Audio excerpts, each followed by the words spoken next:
Tonight's Division A Region 3 Boys Basketball Tournament coverage is brought to you by NCC, Tioga Medical Center, Otheon Boutique, Souris Valley Dental Group of Minot, D&L Paraffin, Brad Johnson Insurance, Bravera Bank, Continental Resources, Nessa Consulting Service, DA Land, LLC, 701 Cornhole Company, Tioga Ace Hardware, Border Plains Equipment of Stanley, Tioga Parts Supply, Tioga Drug and Soda Shop, Prairie Home Furnishings, Montreal County Health Center, Brandy Larson Insurance Agency, Thrivent, Kyle Hansen, Financial Advisor, TNT Measurements Incorporated, MC Property and Maintenance, LLC, Gustafson Septic Service Incorporated, RTC Networks, the City of Ray, United Quality Cooperative, Game 1, Flag Family Media.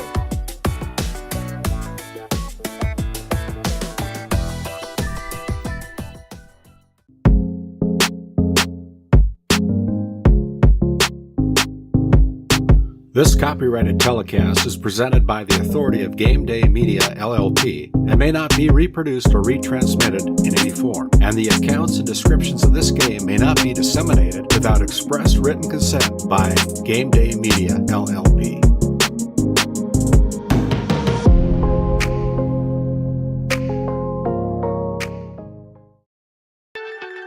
The broadcast of this tournament game has been authorized by special arrangement with the Board of Directors of the North Dakota High School Activities Association.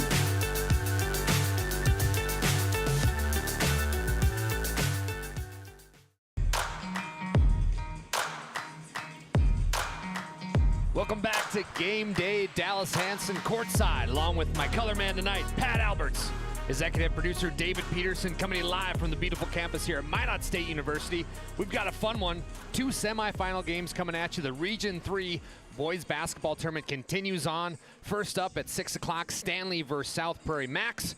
And then our nightcap 20 minutes after that one. Delax Burlington's going to face against the Bottineau Braves, who looked really good last night. I'm going to bring in my color man, Pat Alberts. Pat, thanks for joining us today. Good to have you back. Yeah, hey, Dallas. Happy to be back. Another great day of basketball in the Dome. No place, I said it last night, I think I mean it again today, no place I'd rather be than right here with you guys calling a couple really good games tonight. Get to that Division A state tournament berth. Well, you were here for most of the games last night. Let's do a quick recap just for people joining of our quarterfinals. It was Stanley. They beat Newtown, and it was kind of rough first off with Stanley. Again, we talked about how last year they were Class B. Now they are Class A. They did come alive in the second half. Talking to Corey Anderson, he said that wasn't Blue Jay basketball right off the bat, but we did come alive. What did you gather from Coach Anderson? Yeah, Corey is usually pretty level-headed, especially with his players, you know, coaching against him over the years. The turnovers last night, to me, again, Corey will tell you the same thing, got him in the first half. I felt like they looked a little out of sorts at times, and maybe, you know, we talked about it. You get up by a certain amount of points, and you kind of lose a little bit of poise. You lose a little bit of focus. I think you saw that last night with the Blue Jays. But overall, again, it was a really good win for them. You know, not much to really critique on it. What was it, about a 30-point win last night? Our next game was a good one. It was the 4 versus the 5 seed. It was South Prairie Max. They beat Turtle Mountain 51-44. And South Prairie Max, another one of those interesting ones, the brand new co-op. Last year Max was by themselves and South Prairie was by themselves, but they combined together their first year in Class A, and they looked pretty good. They got some good guards, a nice post player and Sis. And what did you gather from them, Pat? Yeah, to me, what I probably enjoyed the most watching them, there wasn't a lot of quit in any one of these players. They got down by 7, 8, 9 at one point. They kept fighting, kept battling. Free throws were really, really important for them down the stretch, and they nailed a bunch of them. Sis really, I think he was 8 for 11 or 9 for 11 from the free throw line yesterday.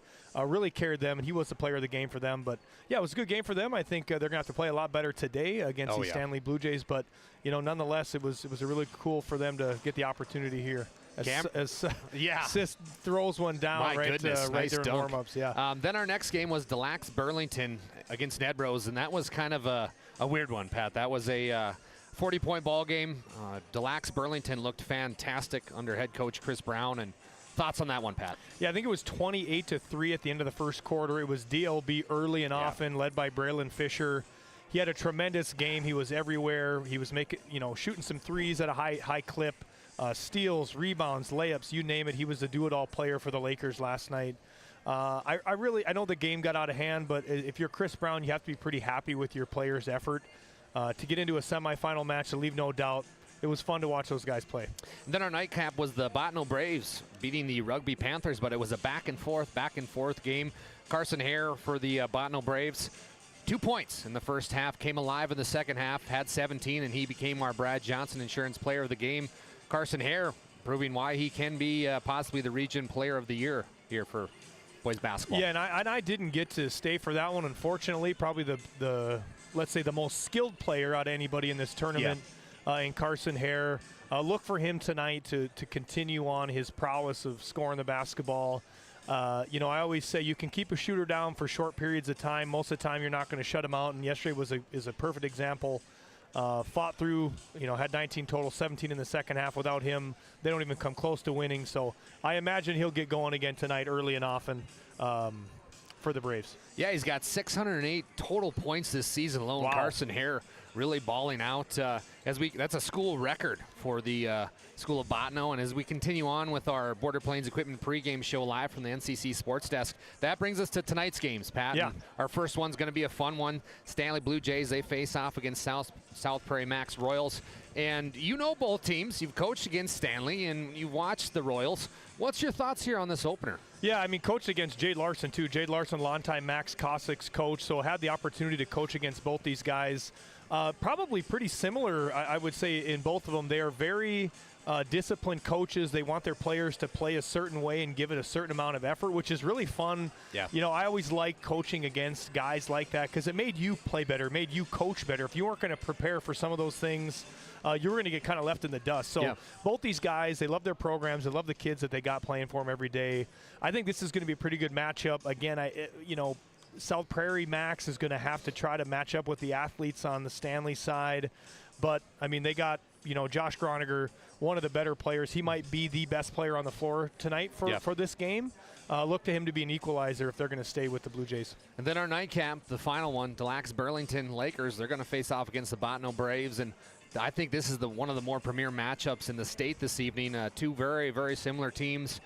Carson Hare, we talked about him earlier in the broadcast. But, Pat, what are your thoughts on both those teams and who are you picking? Oh, that's going to be, coin flip, honestly, 50-50. But gun to my head here, I'm probably taking DLB. But, again, it's not by much. I think when you have the best player on the floor, I think you're added a certain advantage. And Bottineau definitely has that. But, listen, DLB led by three really good players, Schaefer, Eastos, and Fisher. Look for that three-headed monster to really prevail tonight, I think, for the Lakers. But I think it's going to be a tight one. I wouldn't be shocked if Bottineau pulled it out. Braylon Fisher was our Brad Johnson Insurance Player of the Game last night as he had 18 points in the first half, finished with 20 as the Lakers already had the game well in hand by halftime. But as we continue on with our Border Plains Equipment pregame show, we're going to take a quick commercial break. We've got about 10 minutes till tip-off. Pat and I will be back with some more pregame show. Don't go anywhere.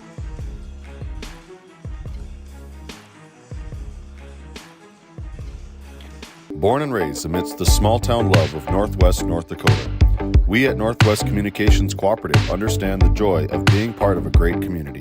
That's why we choose to pour back into the people who pour into us. At NCC, we offer internet, telephone, video, and security services that are industry standard, top of the line. Based in Ray, North Dakota, we consider Northwest North Dakota our neighborhood. Let us know how we can serve you. Local, fast, reliable. Making connections, locally committed. At Border Plains Equipment of Stanley, our vision is to be the respected and recognized leader in agricultural equipment and the employer of choice by helping people succeed. Our mission is to serve agricultural customers and communities by partnering to meet their needs through the sales and support of farm equipment and technology. Visit plainsag.com to check local inventory or stop by at 8141 off Highway 2 in Stanley, North Dakota today.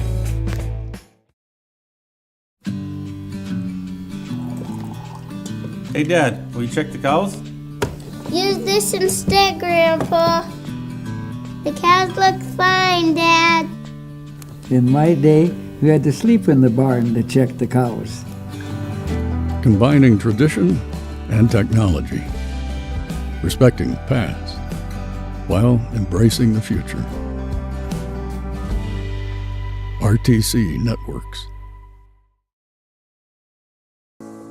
Since 1961, Tioga Medical Center has been providing quality health care to Northwest North Dakota patients. With a newly built clinic in Tioga, where primary care providers along with visiting specialists are caring for patients every day. Primary care clinics in Ray and Powers Lake also. Call for an appointment today at 701-664-3368. Tioga Medical Center. Great staff making a difference in the lives of patients every day. This Game Day Media broadcast is brought to you by Nessa Consulting, located in Tioga, North Dakota. Visit nessaconsulting.com.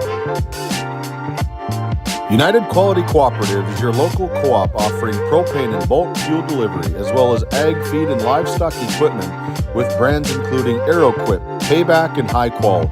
Shop our locations in Newtown, Parshall, Ross, and Keene, or check us out at our website at www.uqcoop.com.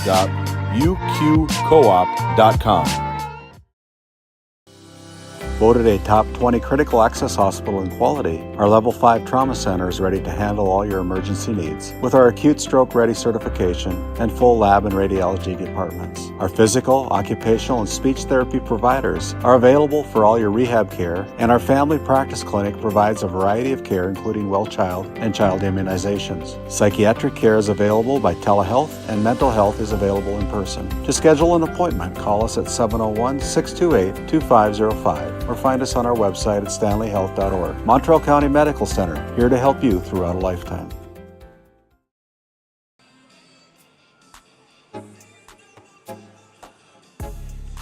Welcome back to the Dome. Dallas Hansen, Pat Alberts courtside. We got the Stanley Blue Jays warming up. They're going to face off against the South Prairie Max Royals. Hey, before we get to the game, we want to thank a few of our sponsorships. Without them, today wouldn't be possible. One of them is Bravera Bank. Bravera Bank is the proud supporter of the Stanley community and the Stanley Blue Jays, helping you, our customer, forge new paths to achieve your financial goals. Come see us at Bravera Bank today.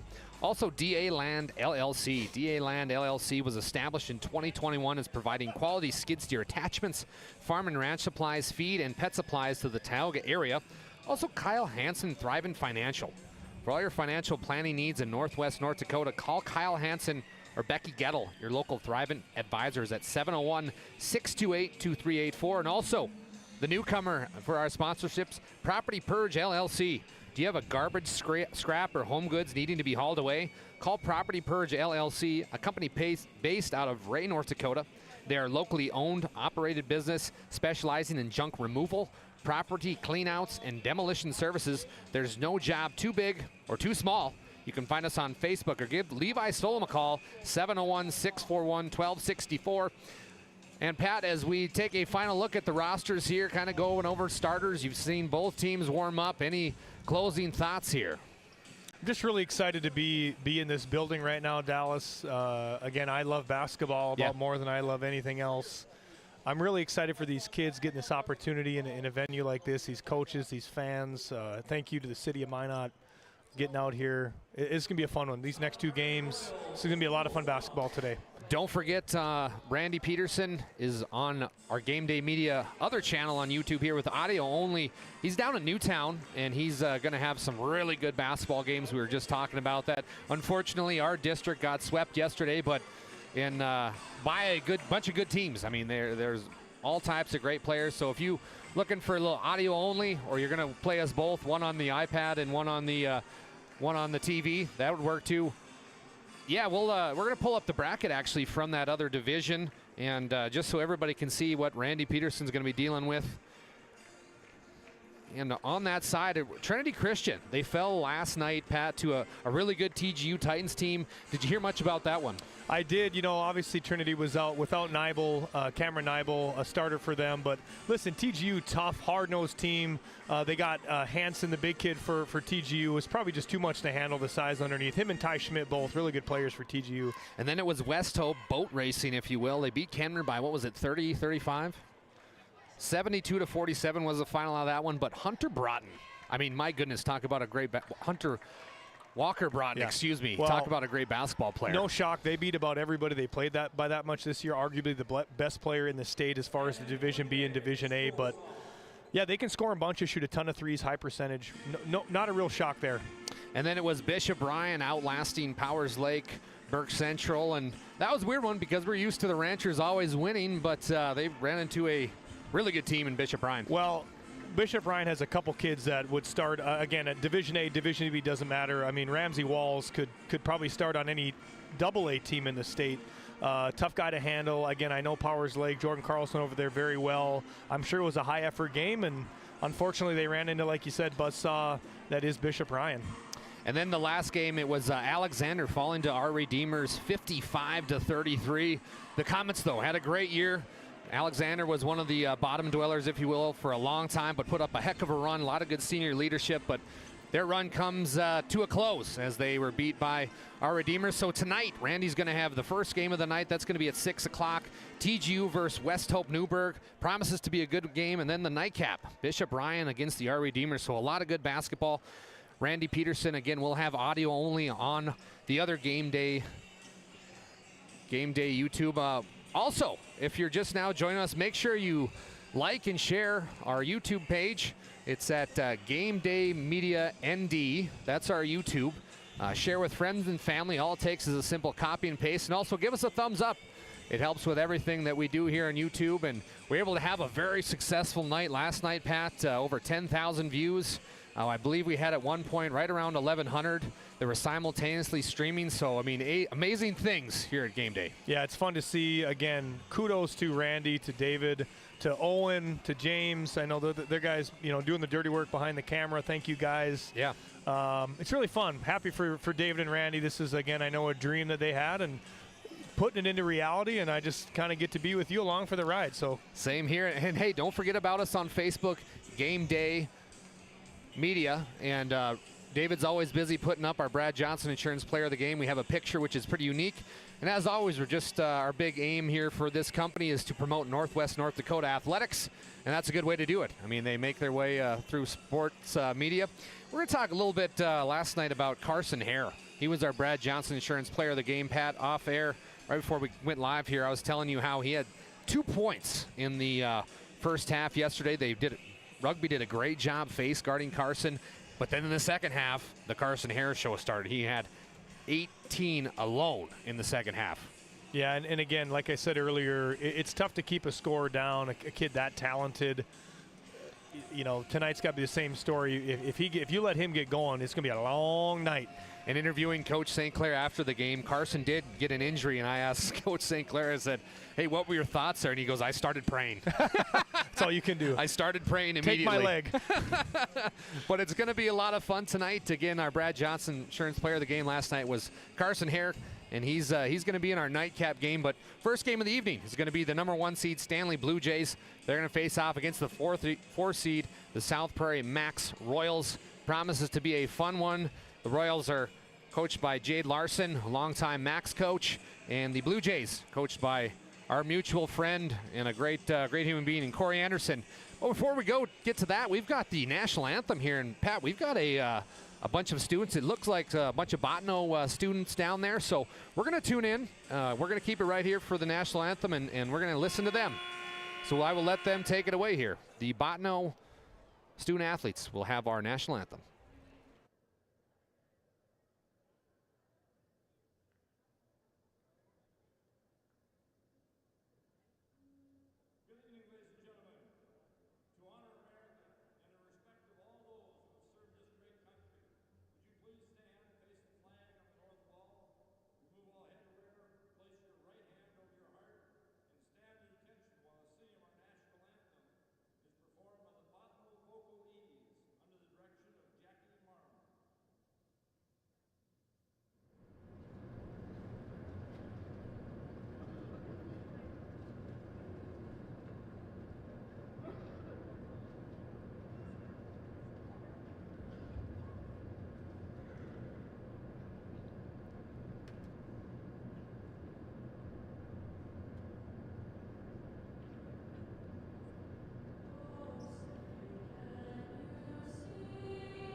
Beautiful rendition there of the Star Spangled Banner by the Bottineau High School student athletes.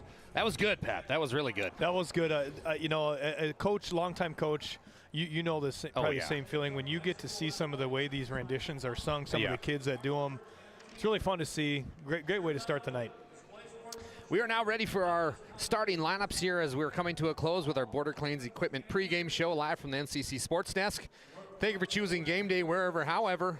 It's Dallas Hanson along with Pat Alberts, executive producer David Peterson. Again, we are live from the Dome here on the beautiful campus of Minot State University, and we've got a fun one. 1 seed versus the 4 seed. Stanley Blue Jays, they're going to be in their white jerseys with blue trim. The South Prairie Max Royals, they're going to be in their, what'd you call that, Pat? Navy blue? Yeah. Navy blue with the gray? I think so. Navy blue with the gray jerseys. And they're going to cue the music, and we are just about to be underway. We're going to start off with the Stanley Blue Jays. They will be getting announced here. Our referees for tonight, it's going to be Brandon Weber, Matt Yale, and Sean Egge. We were just talking, Pat, fantastic officials. Very lucky to have them tonight. Yeah, this is going to be a good game, I think. Mainly, these guys are going to probably regulate a really good portion of this game. They're going to let these guys play. If I know, I've obviously had these guys ref plenty of games of ours. It's always nice when you don't have to talk about the refs a whole lot, and I think that'll be a case for this game with these three. Talking a little bit more about these, our Brad Johnson Insurance Player of the Game last night for South Prairie Max Royals was Cameron Siss. He had a fantastic game. Cameron is a 6'4" senior, and he was able to go off last night for 28 of those points coming from the free throw line as he went 8 for 10 from the charity stripe. So Cameron, a great shooter, also able not just to create contact, but also can create contact to go from this foul line. And our Stanley Blue Jays, they were led in the opening round by Tristan Barstead. He was our Brad Johnson Insurance Player of the Game. Tristan had 15 points yesterday. Pat, you and I know Tristan well. We've coached against him a long time. Tristan is a 6'3" senior. Seems like he's been there for 10 years, but he will look to help these Blue Jays get a regional championship berth. We are now going to go to our starting lineups. Starting off with South Prairie Max, it's going to be the one guard. He wears number 1. He's a 5'11" senior, Joshua Groninger. Now for the Stanley Blue Jays. They're going to go with number 5, the stud senior. He stands 6 foot, Josh Hetzel.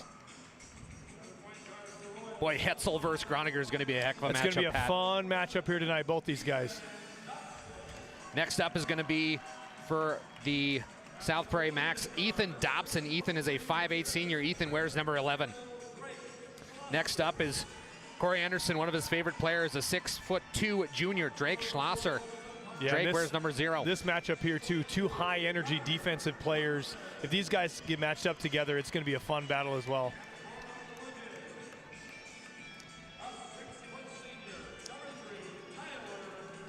Next up for the Blue Jays is going to be Tyler Gelsted. Gelsted is a 6' senior. He wears number 3. Also want to talk about number 22 is Connor Johnson. He's a 6' senior. Connor, those two, it's going to be interesting between those. A little bit of height difference there. Matchup-wise should be fun to watch how these coaches are going to navigate. Next up is the stud that we talked about for South Prairie Max, Cameron Seiss. Seiss is a 6'4" senior. He wears number 34. And then Tristan Barstead, 6'3" senior, wears number 23. And to round it out, it's going to be number 20. That is Brandon Francis. He's a 6'2" junior. Braden wears number 20. And last but not least, the 6'6" monster, a sophomore, Bennett Larson. Bennett wears number 33. We're just moments away from tip-off here. Thank you for joining us. Game Day Media, Dallas Hanson, Pat Alberts on the call. Let's get it on. Trip to the championship on the line. Blue Jays in their white jerseys. Royals in their blue jerseys. I'm nervous. These kids probably, I can't believe what they're probably feeling right now. What an atmosphere here so far. It's going to be a fun night. It's going to be Barstead versus Siss here as both high-flying athletes going at it here. Brandon Weber with the tip, and here we go. Barstead tips it back to Hetzel. Hetzel, the senior leader on the left wing. Ooh, misjudges it to Larson, and turnover number 1 on the Blue and again, Jays. what we talked about yesterday, these guys starting off with the turnovers already. Corey, the look on his face of disbelief in a game like this, starting like that. Down low And it then a goes. foul. Francis. And then a foul. Francis with a nice move. We're going to have a foul on the Blue Jays, and not what the doctor ordered for the Stanley Blue Jays, coming out sloppy. Yeah, turnover. I know Hetzel may get credited, but that was a miss by Larson on the receiving attempt. And then a foul on the other end, getting out of position. Just, again, not a great way to start here for the Blue Jays. Foul goes again against Bennett Larson, the 6'6 sophomore.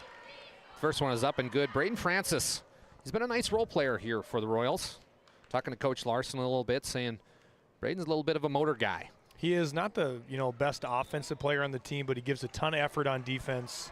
And you're going to see it here all night. He's going to be picking everything up at the guard position pretty well. Royals now going to go with a full court press. It will be Schlosser getting into Hetzel. Hetzel back to Schlosser.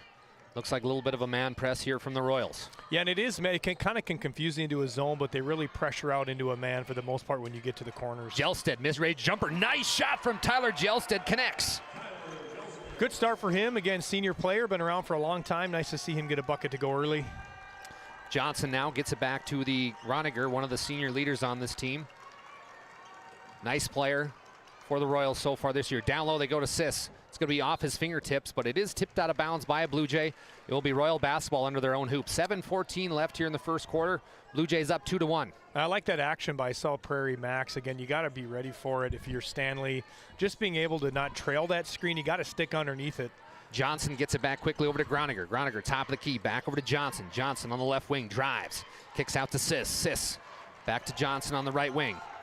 Royals looking a little steady. 3 on the shot clock. They got to put something up. Groniger tips back out. It's going to be a shot clock violation. Turnover on the Royals. Fantastic defense from the Stanley Blue Jays. Yeah, Stanley, they're going to win this game. They're going to have a lot of possessions like that. I really like to see the bench and the assistant coaches when they got that shot clock violation. Just the eruption from that bench. It's a team effort. You know, it's a team stat they pay attention to. Nice pass over there to Gelsted. Gelsted back to Barstead. Boy, can this kid score. And he goes up. No good. Rebound, though, Larson, the 6'6 sophomore. Kicks out to Hetzel. Hetzel from the right wing. No good. Rebound to Gelsted. Gelsted. Ooh, he kicked it out of bounds, Pat.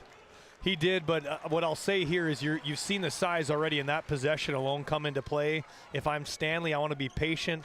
I want to go at my size, make these guys kind of make some adjustments. Stanley putting on a little full court pressure themselves. Francis now on the right elbow. Tries to get it back. He gets it tipped away, but he gets it himself back to Dobson. Dobson over to the right wing to Johnson. Johnson now back to Groniger. Groniger, it's a kind of nice little player here. Got some nice offensive moves, but it's going to be kicked out. Johnson for 3. No good. Rebound goes to Hetzel and the Blue Jays. Yeah, and you're going to see a lot of effort on the defensive side. On Groniger, he's probably got to be a little more patient than he normally is, especially once they get a couple good, efficient looks up. Stanley's going to be all up in him tonight. Groniger sporting the Joe Diffie-esque mullet. Love to see it. I love the mullet. They got, Me too. What did we call Bowl, Hayden Bowl, same way too. The Mullet brothers. I love it. Larson now, the sophomore. Corey Anderson spoke nothing but great things about this kid. He's got 8 brothers and sisters, so a big family moving to the Stanley area. Heading the other way is going to be Dobson. Dobson gets it back over to Johnson. Johnson back to Groniger for 3. That's going to be short, but it's going to be rebounded. Nice rebound by the Royals. They tip it back out to Sis. Sis, he's going to be intercepted by Hetzel. Sloppy basketball so far from both teams. 5:40 left here in the first quarter. 2-1, Blue Jays. Yeah, a little more effort by South Prairie Max. If you're Corey Anderson, that's something maybe the next time out of the quarter break. We got to fix. 50-50 ball's got to be ours. Hetzel trying to decipher this man-to-man defense. They get it to Barstead. Free throw line. Kicks back out to Schlosser. Schlosser drives baseline. Puts up a runner. Blocked by Sis. And it was kind of like Schlosser ran out of real estate there. Yeah, what I don't love, and we try to tell our players this, you get that deep into underneath the basket, you can't leave your feet, because if a defender doesn't foul you, you're in a tough position to make a pass, make a jump stop, pivot out. They tip it to Barstead. Nice out of bounds play. Barstead goes up, but he's blocked. That's 2 in this possession by Sis. Sis coming alive defensively. Forgot to mention, checking in the ballgame is Jackson Heenick. He's a 6'1 senior. Jackson usually starts, but Tyler Gelsted started in his spot tonight, so Gelsted takes a seat on the bench. Jackson Heenick in the ballgame. Yeah, not surprising. Guard-heavy team by South Prairie Max. Corey just wants to match guard for guard. Francis now for the Royals on the right wing. Kicks back out to Groniger. Groniger back to John Francis. Francis. Ooh, got away with a carry there. Francis, nice little pickup move, but great defense from the Blue Jays. Bennett Larson all over him. Yeah, Bennett Larson, one of the better, I would say, post defenders. I know that was a little more of a wing, but Yeah, he's all over. Big, long body, athletic, understands where to be position-wise. It's just fun to watch him kind of go to work on the defensive side. Both coaches standing up for both teams. They know what's at stake, a trip to the region championship. Hetzel, top of the key. Back over to Henick on the right side. Henick drives to the baseline, picks up his dribble, gives it to Larson. Back to Schlosser. Schlosser, top of the key. Goes to the right elbow. Nice spin move, but he runs out of real estate, and we're going to have a carry. Sean Agee says he carried. Pack your bags, buddy. That's a turnover. I like the aggressiveness. Just, again, kind of like the baseline drive. Doing a little too much. Yeah. Slow down. You're a great player. Let the game kind of come to you. Quickly, South Prairie Max able to decipher this press as Dobson goes up. No good. Rebound goes to Francis. Another 50-50 ball. Kicks back out to Johnson. Johnson back over to Francis. Francis drives, kicks to Sist. One of the team leaders in points. Hasn't done much so far offensively. Down low goes to Johnson. Johnson out of bounds. Another turnover. And you're seeing the difficulty that Stanley provides with the length and the athleticism at the guard position. South Prairie's going to have to work all night for these points. Great points by head coach Pat Alberts. Hetzel driving. Gives it back to Henick. Henick all the way over to Schlosser in the corner. Back to Hetzel for three. No good. It looked good from here. Henick gets the board, and it's blocked. He's coming alive. Entered Dikembe Mutombo. He's got 3 blocks so far in this ball game. Just completely owning that side of the basket under the paint. You know, I guess if I'm Corey, you're probably telling these kids, hey, pump fake never hurt anybody. He's left his feet 3 different times to get those block shots. We want him out of the game. Let's get some early pump fakes, early fouls on Sis. Josiah Begmel checking in for the Royals. Blue Jay basketball. They're passing around on the wing. This team played together for a very long time. Basically, Bennett Larson, the only new factor here for the Blue Jays. The rest have been playing together for, I'd say, what, 4 years, Pat? Oh, at least. Yeah, these guys have been together for a long time, won a lot of games together. They know what's at stake. Larson for 3, the 6'6" shooter, and it's good. You know, and not known for the outside shooting, but obviously a capable one to do that. If you're going to leave him open, he'll pull the trigger. All the way, it's Sis goes up, and one basketball, Cameron Sis. Yeah, and really, really nice give and go. He felt Barstead on his hip. He knew once he got that pass away, he was going to get an easy cut. Really nice finish by Sis. Cameron Sis, again, last night shooting the free throws very well. 8 for 10 from the free throw line. We'll see what he can do tonight. Yeah, when you talk about being an efficient scorer, this is part of it. Yeah. You have to be able to make 60, probably even above that, 70% of your free throws. Turns about a 16-point game into maybe a 23, 24-point game. They matter. After the Sis and 1 old school basketball, it makes our score Blue Jays 5, Royals 4. Larson, top of the key, he just hit a 3. Right elbow, kicks back out to Henick. Henick down low to Larson on the right block. It goes up, off the backboard. Good play from the sophomore. Yeah, and he's excited. Maybe, I'm not saying he meant to throw it that high off the glass for the make, but listen, the ball went in. He's getting going right now with 5 in a row. Groniger now on the right wing. Gets it back to Francis. Francis, he almost got away with a walk. He goes up, kind of an ill-advised shot there, and it's going to be not a turnover, but it will go out of bounds. Blue Jay basketball. And he had a couple moments like this last night, and it looks like he's going to get subbed out here. It looks to me like he just tries to give it a little too much. Again, you're going against a 6'6" defender. The shots are going to be difficult to get off. Pass, relocate, stuff he's got to work on here going forward. Checking in the ball game will be Sorensen. Sorensen's a 6'5" senior. He wears number 33. Blue Jays. Schlosser now on the left wing, very deep. Yeah, this is where I'm going. 33 for the South Prairie Max team has just gotten in. That's where I'm going to attack. Hetzel goes up, but he's going to be fouled. Foul will go against Sorensen, who just checked into the ball game. Foul number 1 on Sorensen. And I know Hetzel gets the look there, but I'm probably going to try to isolate either Barstead, maybe Larson, under the post. Again, it seems like it's easy basketball. You can get a little 4-out look or something, get them isolated underneath there. Yeah, just get some easy baskets here for Stanley going forward. Josh Hetzel, the senior, goes 1 for 2 from the cherry stripe. Tipped out of bounds by Barstead. That makes our score 8-4. Blue Jays up with 2:35 left in the first quarter. Jelstead checking back in for Henick. Hey, we want to thank Flake Family Media of KTGO, located at 1090 AM and 92.7 FM, your source for conservative talk show radio. Download the KTG mobile app. Be sure to tune in, audio only, to Division B Region 4 basketball tournament. Thank you, KTGO. Groniger now for the Royals, bringing it down. Top of the key, guarded heavily by Schlosser. Nice defense. Throws over to Dobson. Dobson back over to Sis. Nice pass down low to Sorensen, no Blocked bueno. by Larson. Great play by Larson, the sophomore, making his presence known. Yeah, long defender. Again, Stanley kind of flexing their defensive muscle here early, only allowing 4 points at 6 minutes into this game. Schlosser blocked by Sis. That's his 4th block. My goodness, this kid's fun to watch. Groninger the other way. Nice layup. Oh, he missed the bunny. You know, for some reason, he went up with his left hand there. I don't know if he felt a guy coming behind him. Again, guy who usually doesn't miss too many of those bunnies. I mean, that puts this game as a 8-6 look, but. So the referees couldn't tell who that went out of bounds. It will be a jump basketball. Possession arrow shows the Blue Jays. But again, block shots, you know, you feel those defenders behind you. You know that they can get up and affect a shot. Maybe what he's thinking going up, I guess, with the left there. Hetzel now gets it to Larson. Very deep, top of the key. Back over to Barstead. Barstead right wing. Blue Jays taking their time on offense, showing a lot of patience. Gelsted back to Larson, right elbow. Larson, spin move, kicks out to Schlosser. Schlosser thought about through to Jay. No way. Back to Gelsted. Gelsted now, the senior. Back over to Barstead. Barstead, he's going to shoot the 3. It goes up, no good. Rebound goes to the Royals and Dobson. Dobson now quickly the other way. Left wing, gets it poked away by Hetzel. Nice play by Hetzel. Josh Hetzel, the senior, he's done that a time or two, hasn't he, Pat? He has, and to me, I don't know if I love it. I feel like you get beat and you're kind of going for the reach around steal. If you don't get it, you're out of position, but in that case, he got the steal, so I guess we'll take it. Tyler Gelsted goes up rather strong. He gets fouled at the basket. Foul will go against Tyler Gelsted. Gelsted to the line for 2. Off the back are no good. A couple substitutions coming in here. Henick will check back in for the Jays. He comes in for Barstead. Yeah, Barstead looked almost like me. I'm going out. Yeah. I don't know if he's maybe Corey just want to keep him fresh, get him a minute here, and he'll check back in at the quarter. Both teams with 2 personal fouls each. Gelsted connects on the second one. Gelsted's got 3 points tonight. Makes our score 9-4. Blue Jays up. 1:05 left here in the first quarter. It's went by rather fast.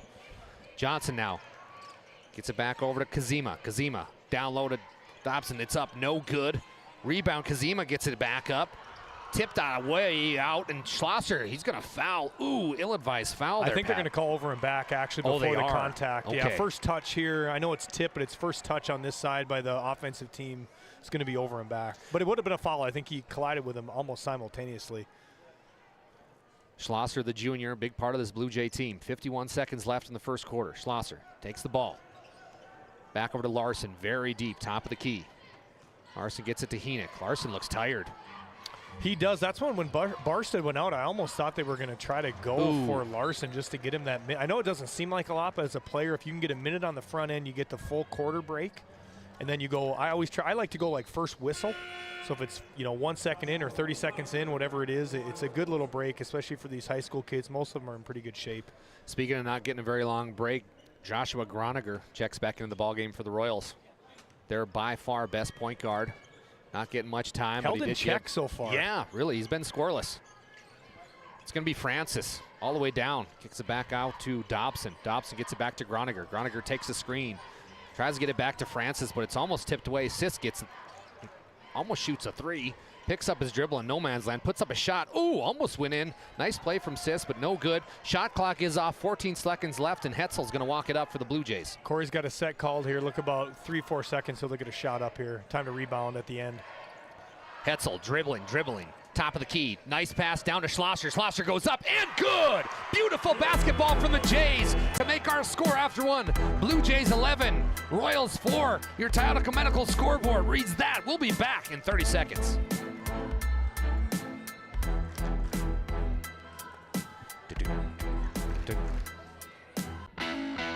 At Tioga Ace Hardware, our store is a member of the largest retailer-owned hardware cooperative in the industry. We are all committed to being the helpful place by offering our customers knowledgeable advice, helpful service, and quality products. As the helpful hardware folks in your community, we promise that helping you is the most important thing we have to do today. Shop the biggest brands all under one roof at 119 North Main Street in Tioga, or shop online at acehardware.com.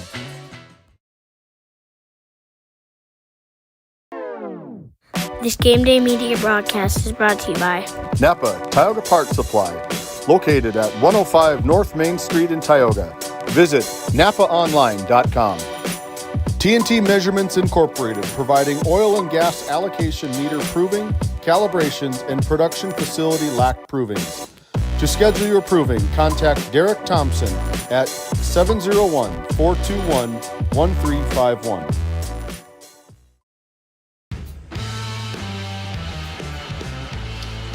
Hey, welcome back to Game Day. I'm Dallas Hansen, joined along courtside with Pat Alberts. Had a fun one so far, but the Blue Jays having a nice first quarter. They are a really nice bucket at the end, a great look by Hetzel, nice finish by Schlosser. But to me, the impressive part, 4 points given up in that first quarter, really nice to see by the Blue Jays with the defensive effort. Cameron Siss had 3 of the 4 for the Royals. He's been their star, but they're going to need other parts to help him out if they want to win this one. They get it all the way over to Dobson, right wing, drops down to Francis.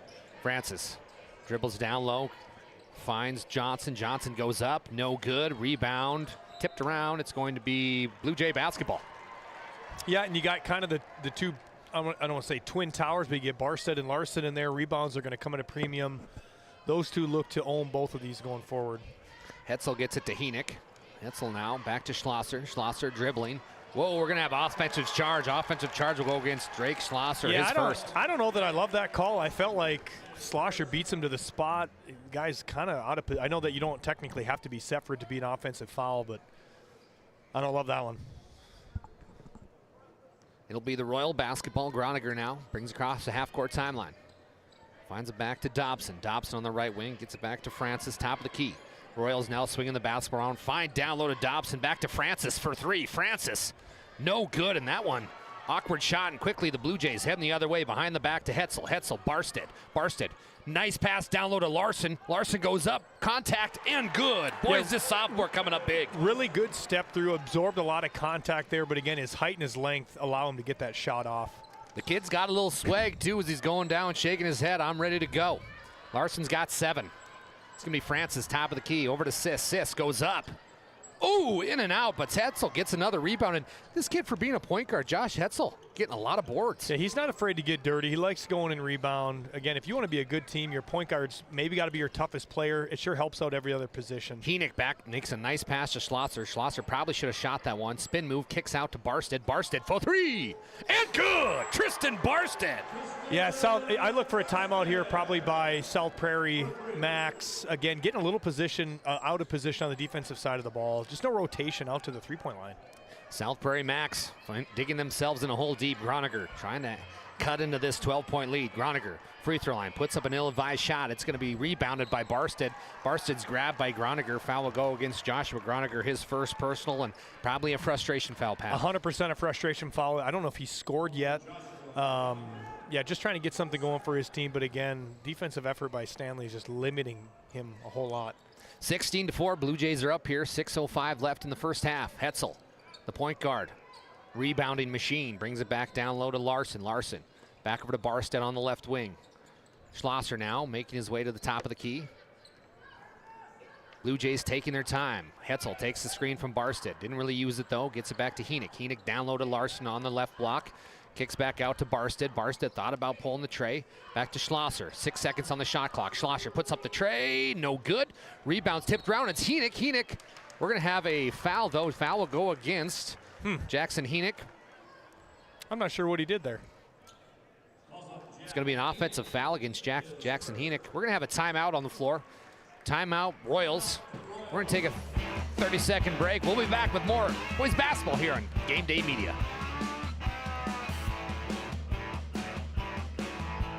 This Game Day Media broadcast is brought to you in part by Brandy Larson Insurance of Stanley offers home, auto, business, and farm insurance. For a quote, call 701-628-1414. Your local Farmers Union insurance agent. Tioga Drug and Soda Shop, located at 106 North Main Street in Tioga. Visit tiogadrug.com.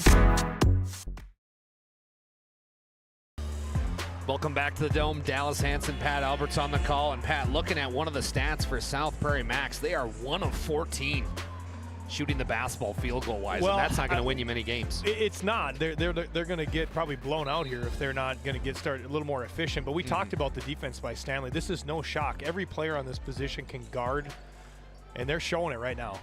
Groniger on the right wing, going to try to get it going for this Royals team. Kicks all the way over to Francis. Francis now on the left wing, picks it up, back to Groniger. Groniger for three, no good. Rebound. Tossle around, but Barsted comes up it for the Jays, gets it back to his point guard Hetzel. 5:14 left in the first half. All Blue Jays so far 16-4. Hetzel gets it back to Larson, top of the key. And the Jays, they've been very, very prolific on offense. Schlosser lost the handle on that one, though, and it's going to be the other way. Turnover on the Jays. Quickly, Sis goes up. No good, but he's going to be fouled. So Cameron Sis, kind of the lone bright spot for the... Yeah, he is. Again, I feel like that, to me, that's not a foul, I guess, going underneath the basket. Barsted beats him there and is straight up and vertical. I'm not sure what else. As a coach, I'd probably say, what's he supposed to do to not get a foul there? But again, good attack by Sis. He's been playing well so far for the South Prairie Max team. If they're going to get going, they might have to go through him. A lot of attention being paid to Groniger right now. Someone else is going to pick up the slack. Tristan Barsted will take a seat on the Blue Jay bench. He's got 2 fouls. So Sis now, the senior. Second one off the back are no good. Rebound though. Well, nice board there by Francis. Kicks back out to Groniger.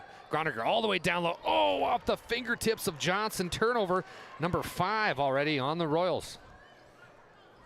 Not taking care of the basketball that well, but they're still only down 11. There's light at the end of the tunnel if you're a Royals fan. Schlosser. There is. I know 16-5 seems like a big difference, but it's not. It's about 3 shots with 3 different stops. You'll be just fine. Jelsted, nice pass down low to Hetzel, and beautiful basketball from the Blue Jays.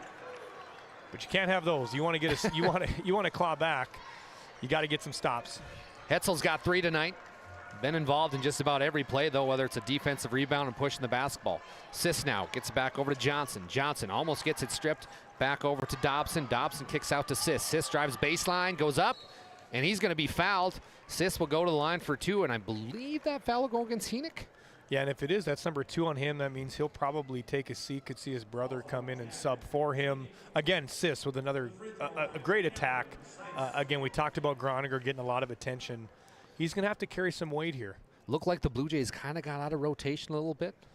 They did, and it's just, again, it's tough sometimes. When a team runs a pretty good motion offense, it's tough to get back in position quickly, and usually you're out of position defensively, and if a guy's going to drive like that, it's usually a foul most times. Cameron Sis with his 6th point of the basketball game. The Royals only got 7, and that was from Braden Francis, a free throw. So it's been all Sis for the Royals. Schlosser gets back to Hetzel. Royals showing full court pressure again. Just man-to-man, though, so Schlosser clears out, gets it back to Hetzel and deep on the right wing. Blue Jays screening away, pass cut. Here's another cut by Hetzel. Beautiful basketball again. Hetzel back-to-back buckets. Yeah, and that's not a normal play that you'd see Hetzel out of South Prairie Max. Almost gets the steal, Pat. Almost. Dobson, a really good defender there. He's usually a lot headier than that, just kind of falling asleep. Turnover margin shows the Royals have 6 so far. So 6 turnovers for the Royals as they almost turned it over there, but nice catch by Francis. Francis guarded heavily by Henick. Loses the dribble again. Francis trying to get away from Henick. We're going to have, that's Henick went through the screen. That's going to be number 3. And I obviously we're a little bit away from the court. I'm not sure if Hetzel's being head up and telling him he's got a screen left. Right. Sometimes as a defender, when you're trying to really beat him to a spot, you can get stuck knocking a guy over if your fellow teammate's not giving you a look. So Corey Anderson's going to send Barsted in from, I'm guessing, Jackson Henick. Interesting call with 3:39 left. We shall see.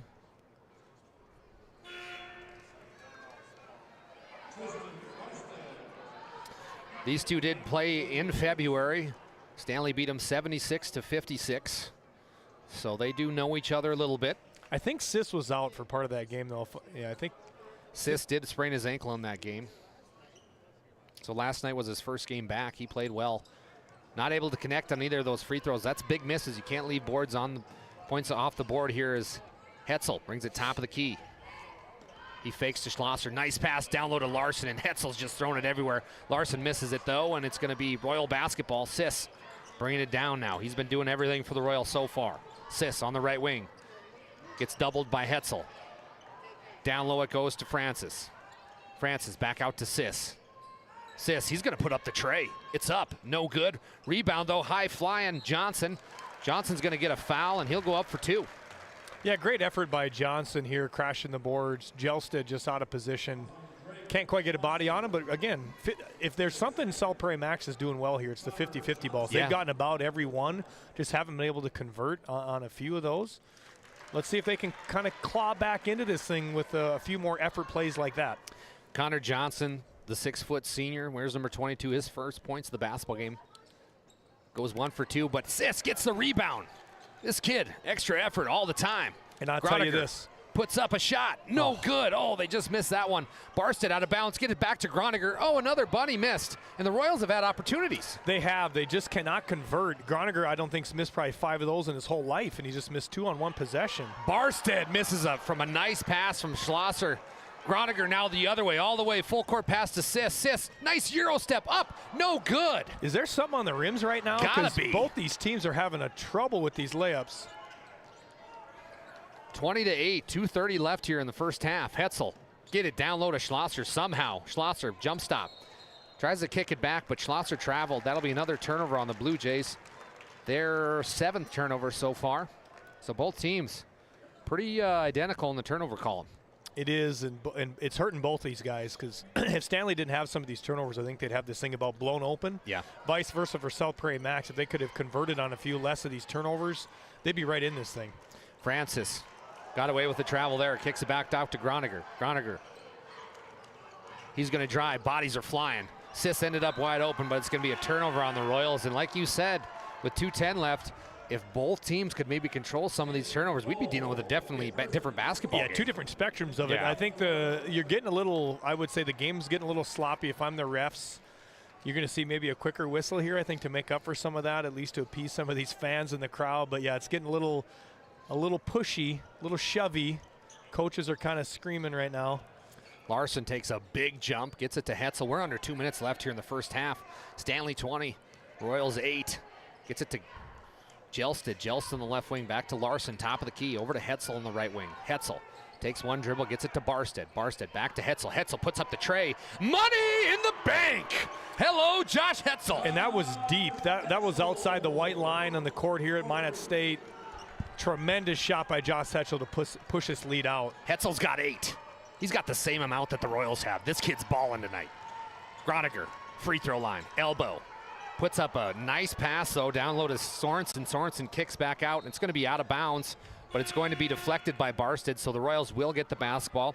Checking into the game, one of the more premier freshmen, I would say, in this region, that is Ben Henick, a 6'6" freshman. Yeah, you heard that right, 6'6" and a freshman. So not only does this young nucleus for the Blue Jays look great with height, but these are 2 great players. Yeah, a wealth of height. Again, you get these kids for a few more years. They're going to be fun to watch coming up. Royals get it into Sis. Sis on the right wing. He gets it back over to Dobson. Dobson tries to do a little spin. Nothing available. Groniger, free throw line. Back over to Dobson. Dobson drives right hand. He'll put up a layup and good. Nice play from Ethan Dobson. Scores his first 2 of the ball game to make it 23-8. And again, Schlosser's kind of all over Groniger right now. You got Sis, you got Dobson. These guys got to step up, help Groniger out. He's carried you guys for most of the season. Let's see if you guys can carry him for this game. Gelsted, he's playing well so far, gets it to Schlosser. Schlosser's thought about shooting the tray, but he pits it back to Hetzel. Hetzel for 3, no good. Rebound goes to Sis. Who else? This kid's been everywhere tonight for the Royals. He gets it to his buddy Groniger. Groniger back over to Dobson. 42 seconds left in the first half. Dobson now, free throw line. Goes back up with the layup. Blocked by the freshman Henick. And this kid can play. I like the attack there by Dobson. Just a better defensive play by Henick. Again, you can't teach height, you can't teach length. He used all of that right there on that block. 15-second difference between the shot clock and game clock. Shot is up by Westman, no good. Now the shot clock is off. Corey Anderson yelling 1-1-1. We got 27 seconds left in the first half. You're listening to Game Day Media Basketball. Pat Alberts and Dallas Hansen on the call. Blue Jays up 13, looking to add to that lead. Gelsted back over to Schlosser. They're taking their time. Looks like the Royals are in a 1-3-1, Pat? Yes, looked like they dropped into it here. I think they're going to call it man, though, once they get to the real possession part. Gelsted down low to Larson. Larson goes up, no good, gets his own board, and good. Bennett Larson, nice play. Royals throw up almost a full quarter. Hits a cheerleader for the Blue Jays in the front row. That brings our halftime score. Blue Jays 25, Royals 10. We'll be back with our halftime show. Don't go anywhere.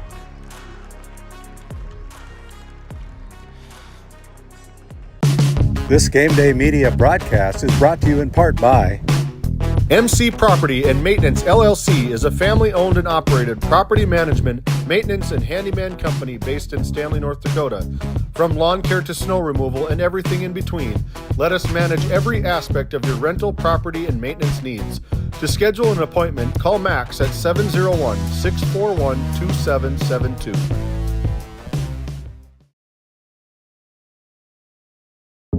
At Souris Valley Dental Group, we've been using modern treatment techniques and products to help families smile since 1968. Voted as the #1 dentist in Minot, our team of expert dentists combine their unique areas of expertise and their experiences to create treatment plans that help each individual patient meet their goals. Contact our dental office at 701-419-8900 or visit sourisvalleydental.com to schedule an appointment today. You can count on us to keep your family grinning from ear to ear for many years to come.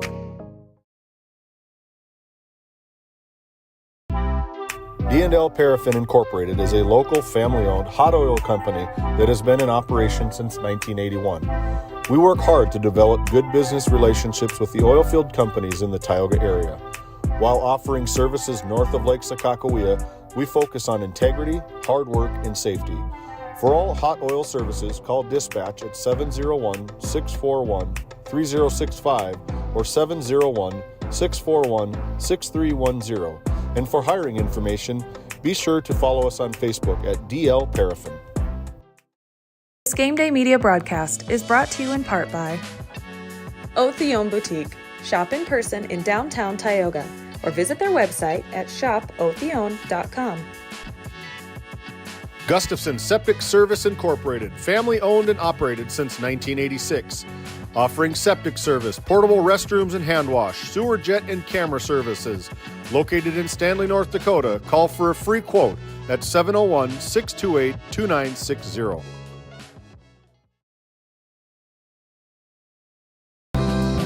Growing family? The City of Ray has shovel-ready lots available, 12,000 to 20,000 square feet. The lots are free of any special assessments. Right on Highway 2, we offer convenient travel and connections, as well as access to our amazing education system. Your family's future is important to us. Let us help you with that first big step. Contact Rhonda at 701-568-2204 or stop by City Hall at 101 Main Street in Ray. Think of Ray when planning your future. Invest in a community that invests in you.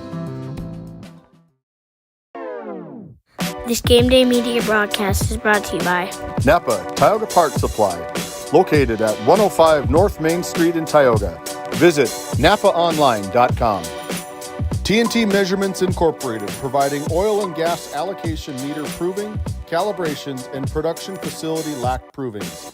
To schedule your proving, contact Derek Thompson at 701-421-1351.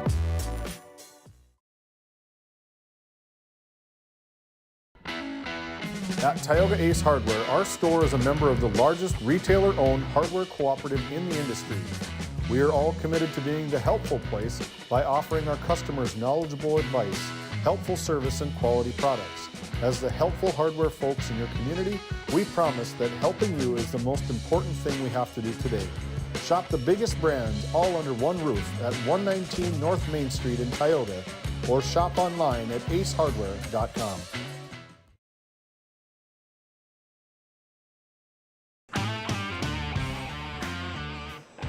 Hey, welcome back to the Dome. I'm Dallas Hansen, courtside with Pat Alberts. We've got right around 800 people watching right now on YouTube. If you can and you would, please give us a like and share as well.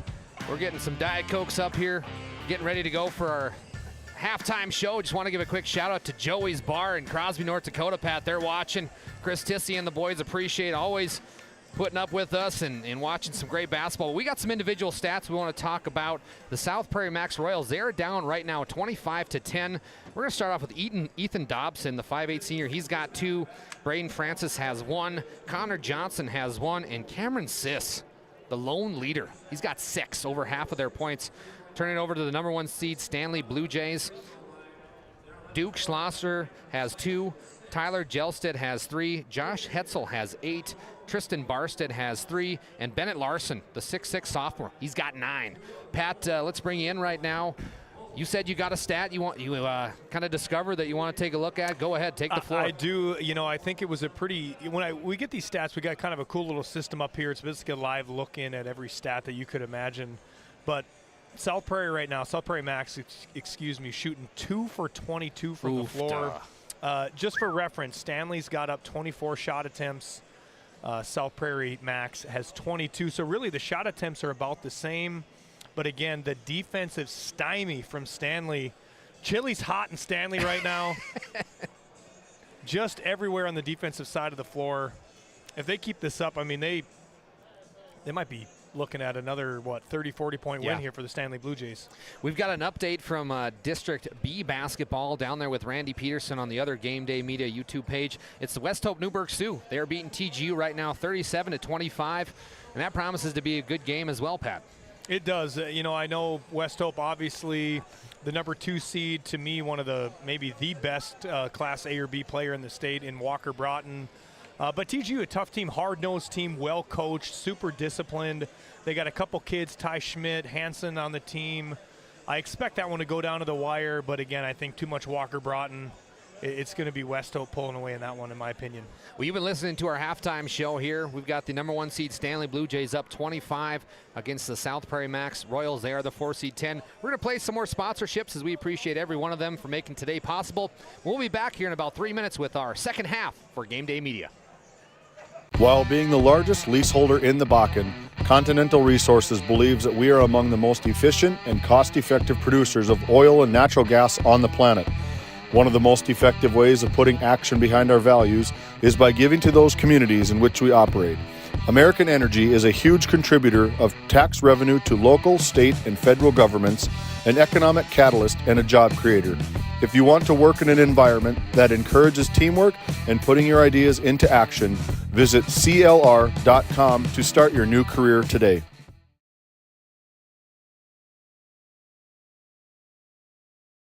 This Game Day Media broadcast is brought to you by Nessa Consulting, located in Tioga, North Dakota. Visit NessaConsulting.com. United Quality Cooperative is your local co-op offering propane and bulk. Hey Dad, will you check the cows? Use this instead, Grandpa. The cows look fine, Dad. In my day, we had to sleep in the barn to check the cows. Combining tradition and technology. Respecting the past while embracing the future. RTC Networks. This Game Day Media broadcast is brought to you by Nessa Consulting, located in Tioga, North Dakota. Visit NessaConsulting.com. United Quality Cooperative is your local co-op offering propane and bulk fuel delivery, as well as ag, feed, and livestock equipment with brands including AeroQuip, Payback, and High Qual. Shop our locations in Newtown, Parshall, Ross, and Keene, or check us out at our website at www.uqcoop.com.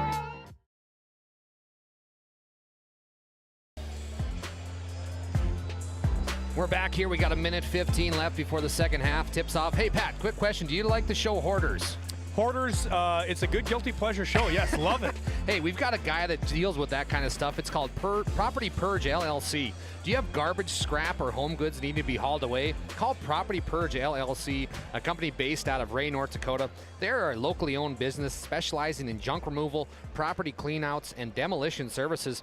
There's no job too big or small. You can find them on Facebook at Property Purge, or give Levi Solom a call. He's a great guy at 701-641-1264.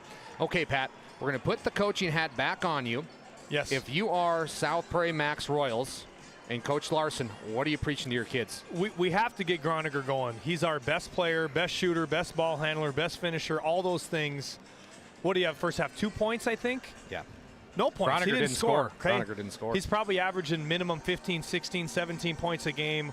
if I'm gonna claw back here, I'm giving my best player the ball. That's where I'm going if I'm Mr. Larson from South Prairie Max. If you're Coach Anderson, you got a 15-point lead. How do you secure this and make your way into the regional championship? Well, the tournament's got to cut down. They had 7 in that first half.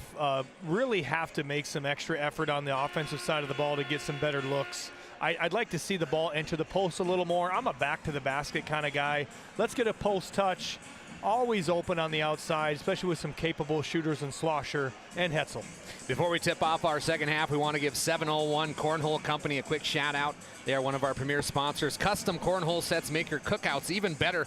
Summer is coming, so visit their website, 701cornholecompany.com, to see what they can make for you today.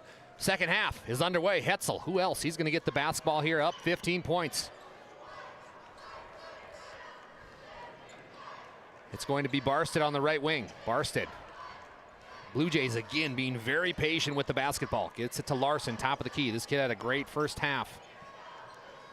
Back over to Schlosser. Schlosser at the free throw line. Gets it back out to the three-point. Over to Hetzel. 12 seconds on the shot clock. Back to Schlosser. Schlosser, he puts up the tray. It's up. No good. He goes after his own board, but it's tipped out of bounds. Interesting first possession for the Blue Jays. Yeah, Schlosser hasn't been able to get much going. Again, it's good defensive effort by South Prairie Max. You know, late in the shot clock, I don't mind that 3 by him. He'll get it going here, I think. And great effort, too, trying to chase the ball out of bounds. Still locked in.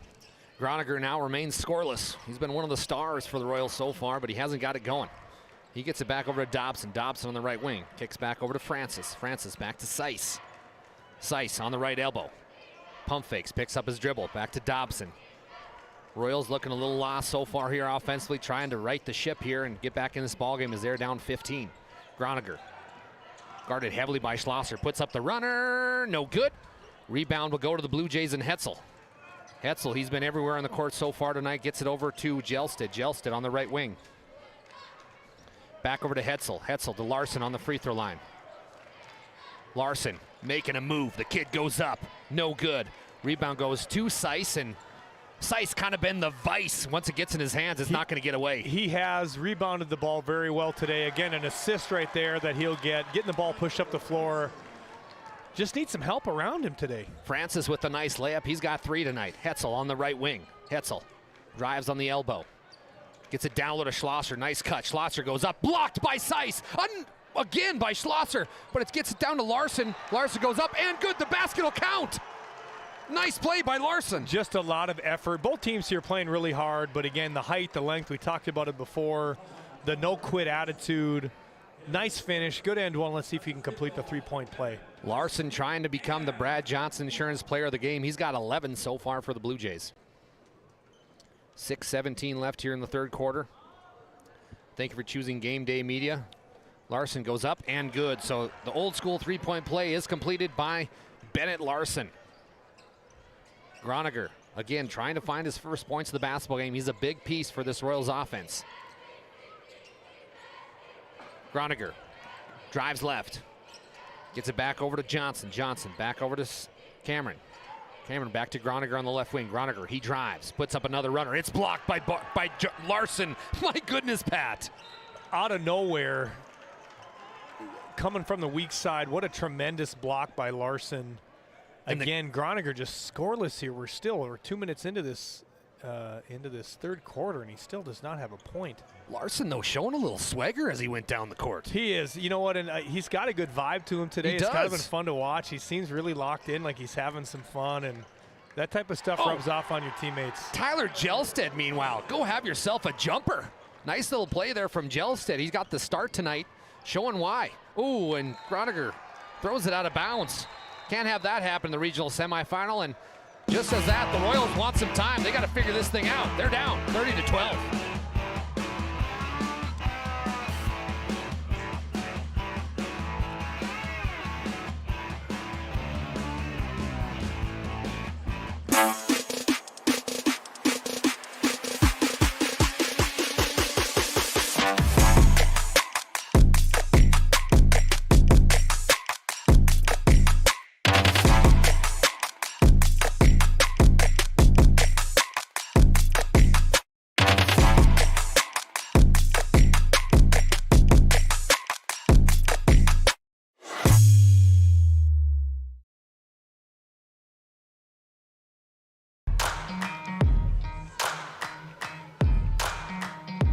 Welcome back to the Dome. Dallas Hansen and Pat Alberts guiding you way through this regional semifinal. Your Tioga Medical scoreboard right now, Blue Jays 30, Royals 12. And Pat, Royals taking some time, and Coach Larson not very happy with his crew right now. No, I just think you're in a hole early. The third quarter has not started how you wanted. I think the efforts there, again, the efficiency on the offensive side has not been there. Groninger still held scoreless. You got to, listen, this is the time that all the tricks got to get pulled out of the hat. Whatever you've been saving up, whatever, sets, defensive alignments, whatever looks you want to get going, here's the time to pull it out. Josh Hetzel, the senior leader with the basketball. He finds himself on the right wing. Hetzel with a little hezzy move. Baseline, kicks back out to Gelsted. Gelsted with the tray. Bingo was his name-o. Gelsted making his presence known. He's got 8. Yeah, and Gelsted, I think 5 in a row here to start this third quarter. Halfway through the third quarter, I guess. A great possession. Again, a timeout by South Prairie Max, but a really efficient drive and kick by Hetzel for a 3. Sis now on the left elbow. Kicks back over to Francis. Francis, he drives, loses the handle. Barstead, we're going to have a foul. Matt Yale calls a foul. Foul will go against, I believe, Braden Francis. We'll wait here. It is. Braden Francis picks up his first personal. Checking into the ball game for the Royals is Kingston Kazima. Kazima is a 6-foot junior. So it's 4:56 left. Tioga Medical scoreboard reads Blue Jays 33, Royals 12. And Coach Larson talking to Matt Yale right now saying, what did my kid do? I don't think you liked that one. I don't know that I did either. I thought that the guy was, who was it? Johnson going for the ball. To me, that should just be a jumper. If anything, let it go. Not a foul call. Hetzel now way deep on the left wing, takes a Barstead screen and another screen from Larson, puts up the tray, barely catches iron, rebound goes to the Royals. That's maybe one of the only possessions, few and far between tonight, that I have not liked from the Stanley Blue Jays. Hetzel looking to try to do too much, jacks up a 3. Again, he's a great player. He'll get the ball back. Be patient with it. Tyler Gelsted almost gets the steal there, but it's going to be poked out of bounds by Gelsted. Royals get the basketball back, looking for some offense here. They have sputtered a little bit to begin the second half. Cameron Sisk gets it inbounds. Seiss gets it inbounds. He's going to jump, going to be fouled as he is pushed. But again, we're talking points here. Cameron's got 6 of their 12, Pat. Yeah, again, I think it's just, we've said it a million times here, I feel like, on the broadcast so far. Stanley is just relentless on the defensive side of the ball. They bring in 2-3 subs with the same type of energy. South Prairie Max just can't handle the pressure and are not keeping up. Cameron puts up a long 2, and it is good. That's your, from Tioga Ace Hardware 3-pointer line. He's got 9 right now. Makes your Tioga Medical scoreboard 33-15. Gelsted back over to Larson, top of the key. Larson back to Hetzel on the right wing. Down low to Barstead. Barstead puts up a nice little jumper and good. And Tristan Barstead, 5 points, but that was automatic. That was a good shot. A nice way by Stanley to spread it out, get a wide open jump shot for Barstead at the free throw line. Dobson back over to Johnson. Johnson drives, puts up a runner. No, it's a pass. Beautiful pass over to Francis. Francis up and good. And that's the first good offensive possession for the Royals. You're seeing these guys come to life, 2 possessions in a row here. If you're South Prairie Max, though, you have to get a stop on this end if you want to start cutting into this lead. Hetzel fakes the 3. Nice little fake, up and good. And it's been the Hetzel show. Josh Hetzel, 10 points. Makes the lead 20. Dobson brings it down for the Royals. Trying to stop their way back into this basketball game. Kicks it over to Johnson. Johnson, top of the key, between the legs dribble. Gelsted all over him. Schlosser all over him as well. This man-to-man defense for the Blue Jays has been ecstatic. And just as I said that, though, we're going to have a foul. Foul will go against Hetzel? Yeah, yes. I think so. So Josh Hetzel picks up his first personal, but that was good defense, Pat. It was a little too physical. I thought it was a good foul call by Mr. Weber. But again, this is perfect example of how Stanley wants to play. They're in your shorts. They're pressuring you the entire time. Jack Enoch checking in for Tristan Barstead. Barstead's going to exit the floor as Enoch will check in. Taken out of bounds will be Connor Johnson for the Royals. Johnson gets it into Groninger. Groninger fakes the 3, drives baseline. Nice little pass over to Francis, but it is blocked. My goodness. Bennett Larson. The kid looks like Dikembe Mutombo. Couple possessions here on this half for sure. Larson just controlling the paint. Really good block shots. Contesting everything. Groninger puts it into Seiss. Cameron on the right elbow. Kicks it back out to Groniger. Groniger on the right wing. Again, this man-to-man defense for the Blue Jays, for those of you sitting at home, has been phenomenal. Groniger kicks back out to Kazima. Kazima, whoa, we're gonna have a foul. Foul as Kazima was going up, and he kind of sliced and diced his way through two Blue Jay defenders. Foul will go against Jackson Henick, and Jackson Henick's got not one, not two, not three, but 4 personal fouls, Pat. A little out of control by Kazima, but again, probably less of out of control as it was defensive positioning by Henick. I feel bad because before the program I talked about how well this Royal team shot free throws, and tonight it has not gone their way from the line, but Kazima does go 1 for 2 from the charity stripe to make the Tago Medical scoreboard 37-18. Blue Jays are up. Heading the other way, Hetzel. Down low to Larson. Larson puts up an ill-advised shot, but he's going to be fouled, and there is something to be said about how well this Bennett Larson kid has played. It is, and no real fear from any size threat by South Prairie Max. So in his head, I'm sure Corey's talked him up here. You know, you get it that deep into the paint, you're not going to be contested. You just play your game. You're the only one that's going to make you miss. Those are the types of comments you want to feed into some good confidence boosting stuff for a post player like Bennett Larson. Kingston Kazima picks up the personal foul. Larson does go 1 from 2 from the charity stripe to put his point total to 13. Heading the other way quickly is Johnson. Johnson back to Seiss. Seiss kicks back all the way over to the corner to Kazima. Kazima drives, puts up the shot, and we're going to have a block foul. Block as Kazima was driving towards the hoop. That was a bang-bang play as Gelstead was a little set, but they will call a block foul. Good call there by Sean Agee. Yeah, and I think he was either moving or in the circle. Either way, it's a good call by Sean. That's a block all day. Tyler Gelstead picks up his first personal, 4th team foul. Kazima, again, struggling from the free throw line, leaving points off the board. Trying to cut into this lead, you got to nail the free throws. Kazima misses from the front iron. Nice box out there from the Blue Jays. Gelstead has it picked off. Oh, but Kazima couldn't carry it. Score out of the Division B down there with Randy Peterson on our other Game Day channel. It is the Sioux up 41-39. A good one brewing down in Newtown. It's quite the comeback here by TG. They were just down by about 12 or 14. Hetzel for 3. Oh my goodness, this kid, Josh Hetzel, everybody. Yeah, Josh came to play today. I know he had maybe not a down game. I only had maybe 12, 14 points yesterday. Today he looks really locked in, being super patient, high percentage shots. Seiss kicks out to Kazima. Kazima puts up the runner. No good. Tipped over. Gelstead comes up with it. And boy, Pat, Gelstead's played well. Groniger tips back out to Kazima. Beautiful Larry Bird-esque style behind the back pass over to Groniger. Groniger puts up the runner. No good, but he was fouled. Foul will go against Bennett Larson. Larson picks up his second, but Groniger diving into the scorer's table behind the back pass, able to save the possession. Yeah, that's the type of player he is. You know, gets a great effort play. To extend a possession, gets the ball back. Good drive here. Let's see if we can get his first points of the night. Groniger, ooh, in and out. The Tony Romo jinx from Pat Alberts. It is alive. Groniger trying to score with 1:39 left here in the third quarter. Finally gets his first point. Good for you, Joshua Groniger, the senior, able to connect. Checking in the basketball game is going to be Gerald Eckley. He's a 6'5" sophomore. So Coach Larson going with a little bit of his youth right now.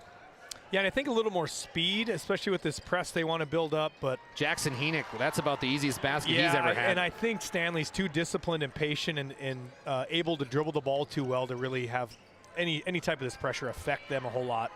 Stanley is up 43-19. 1:20 left here in the third quarter. Groniger hasn't been his night so far. It's going to be out of bounds. Turnover again on the Royals. That's going to be turnover number 9 so far. So they haven't taken care of the basketball the best. They're trying to mount a comeback. Larson takes it in from Schlosser, gives it right back to him. 1:14 and counting here in the third. Larson now on the right wing, dribbles around, finds his senior guard Hetzel. Hetzel taking instructions from longtime coach Corey Anderson. Hetzel hands off to Gelstead. No, it's picked off by Groniger. Beautiful play from Groniger, and the Royals heading the other way. 3-on-2. Groniger now on the left wing, dribbles around. We are under a minute here in the third quarter. Groniger, top of the key.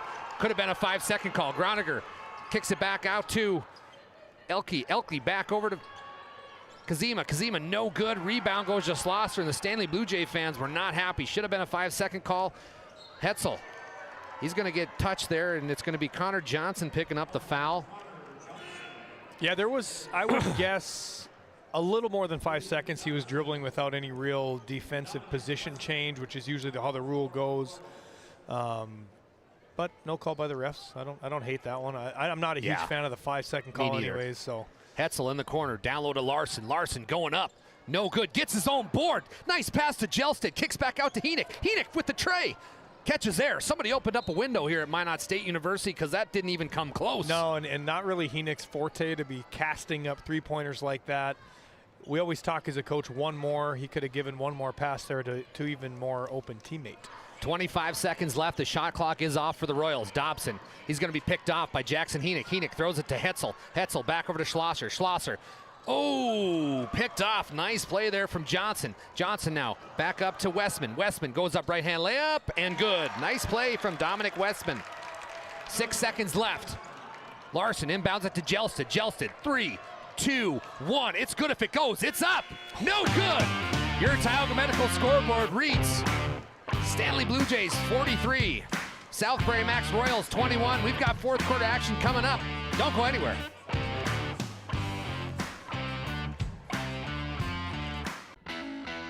At Tioga Ace Hardware, our store is a member of the largest retailer-owned hardware cooperative in the industry.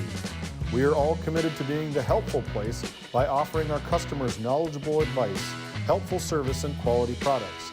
As the helpful hardware folks in your community, we promise that helping you is the most important thing we have to do today. Shop the biggest brands all under one roof at 119 North Main Street in Tioga, or shop online at acehardware.com.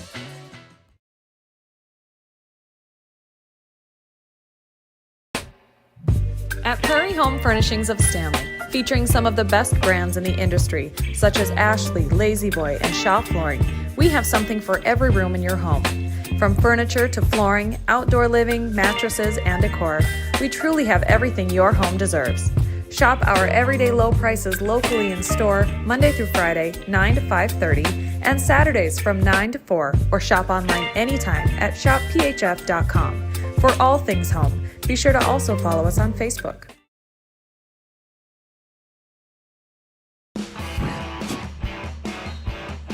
Welcome back to the Dome. I'm Dallas Hansen, joined along courtside with Pat Alberts.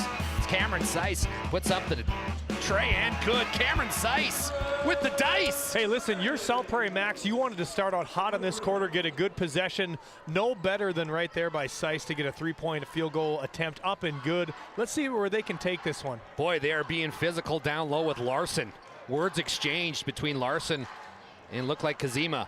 Barstead goes up and good. Tristan Barstead. It seems like you shut down Larson. Barstead takes over. Yeah, it's just too tough. They got too much length and too much size, and they don't care which one they go to. They're going to take advantage of either one. Heading the other way, it's going to be Westman. Westman, he kicks out over to Johnson. Johnson back to Kazima. Kazima, he's played well so far. Kicks it back out to Seiss. Seiss drives baseline. Puts up a fadeaway jumper. No good. Rebound goes to Hetzel.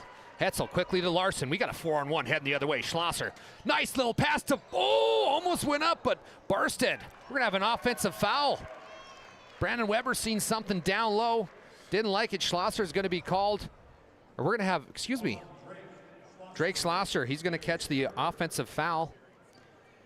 After he lobbed that over, he carried through his defender, so he does pick up the offensive charge. That is Drake's third personal. It is, and Seiss came up a little slow. I think he got hit right in the cheekbone, but tough player, tough kid. He'll rough this one out here the rest of the quarter. Kazima now bringing it down for the Royals. Kazima hands it back over to Dobson. Dobson, 3-on-2, heading the other way for the Royals. Tries to get it down low over to Westman. Westman goes up and good, and one basket. Dominic Westman coming up big for the Royals. Yeah, and this is just all without Groniger on the floor right now. He didn't start this whole quarter. I don't know if Larson's just trying to get a little different look, but Westman can't complete the three-point play. Hey, we've got a quick update. The West Hope Newburgh Sioux 48, TGU Titans 46, start of the fourth quarter. Radio Randy Peterson down there with Game Day Media on our YouTube channel. He does only have audio only, but heck of a ball game brewing down there in Newtown. That'd be a fun one to be at right now. Kazima for three. Ooh, almost got the Bavera Bank bounce. It's going to be Larson. Larson, nice rebound. It's going to go foul. Foul will go against Connor Johnson. Johnson's going to pick up his second personal. Yeah, and I don't think you want to try to get into the foul game this early in the quarter if you're South Prairie Max. If you're not going to get the steal, just get back on defense. Nothing wrong with that. Get a good stop. Jelstead back to Larson. Larson, he just says, I'll dribble it up myself. I might be 6'6", but I can dribble. Gets it to Hetzel. Hetzel on the right wing. Nice pass down to Barstead. Barstead stripped, but Larson catches it up and good, and Bennett Larstead's night continues. And if you'll ask Tristan Barstead, he said that was an assist. Coaches, mark that down for me. I tried to pass that to him. Dobson and the Royals find themselves down 21. Trying to make a move, but Schlosser tips it away. Barstead, we're going to have a foul, though. Good call here by Matt Yale as Johnson was fouled. I think they're going to call it on offensive. Johnson. So it will be, it will be on Connor Johnson. So he picks up his third personal. Barstead, again, catching the inbounds pass. And that's what they kind of been doing, Pat, to break that press. Well, it's an easy, like, I don't want to say cop-out, but it's an easy cop-out here when you got some height to just throw it up to them. And the press gets a lot simpler once you get it to half court. Schlosser, he drives on the right wing, back over to Hetzel. Hetzel with the hezzy move. Tries to get it down low to Barstead, but it's tipped out of bounds by a Royal. Good defense by the Royals. Having a few substitutions here. Yeah, and Groniger still has not seen the floor this quarter. I don't know if maybe he said something. Coach just wants a different look. Groniger played well last night. Only 1 point tonight for the Royals. Been kind of the difference in this ball game. Hetzel drives baseline. Ooh, blocked though. Nice block by Dobson. Hetzel gets it back, goes up again. No good. Rebound goes to Kazima and the Royals. Kazima, he's been aggressive so far tonight. He's gonna, what are they calling down there? What's Sean Agee saying? Out of bounds? Yeah, but he pointed towards South Prairie Max. That's so what I'm I thought. unsure, because the ball didn't come loose, right? Could be. Our executive. Again, like I'll say, he's got a better angle than us, Dallas. We just kind of got to go with it. Yeah, Sean Agee out of Williston does a great job in our district. It's going to be Royals the other way, but Barstead says, give me that rock. I'm taking it the other way. Tioga Medical scoreboard, Stanley 47, South Prairie Max 26. We got 5:20 left here in the ball game. Stanley making that push to not only their first Class A regional championship, but they won the regular season as well. Corey Anderson doing a great job. Hetzel for three. No good. Rebound goes to Kazima. Nice board by Kazima and the Royals as he gets it to Seiss. Seiss now quickly heading the other way. Cameron picks up his dribble in no man's land. It's picked off by who other? Barstead. Gets it to Jelstead. Jelstead heading the other way. Left-hand layup is up. No good. Rebound goes to the Royals and Dobson. 4:50 left here in the ballgame. Dobson quickly the other way. Gets it down low over to Sorensen. Sorensen up and good. Sorensen coming off the bench, getting his first 2 points of the basketball game. Larson now, top of the key. It's been his evening so far. We're going to have a timeout on the floor. Your Tioga Medical scoreboard, Stanley 47, South Prairie Max 28. We'll be back with closing minutes here of the regional semifinal basketball game. At Souris Valley Dental Group, we've been using modern treatment techniques and products to help families smile since 1968. Voted as the #1 dentist in Minot, our team of expert dentists combine their unique areas of expertise and their experiences to create treatment plans that help each individual patient meet their goals. Contact our dental office at 701-419-8900 or visit sourisvalleydental.com to schedule an appointment today. You can count on us to keep your family grinning from ear to ear for many years to come. This Game Day Media broadcast is brought to you in part by Brandy Larson Insurance of Stanley offers home, auto, business, and farm insurance. For a quote, call 701-628-1414. Your local Farmers Union insurance agent. Tioga Drug and Soda Shop, located at 106 North Main Street in Tioga. Visit tiogadrug.com.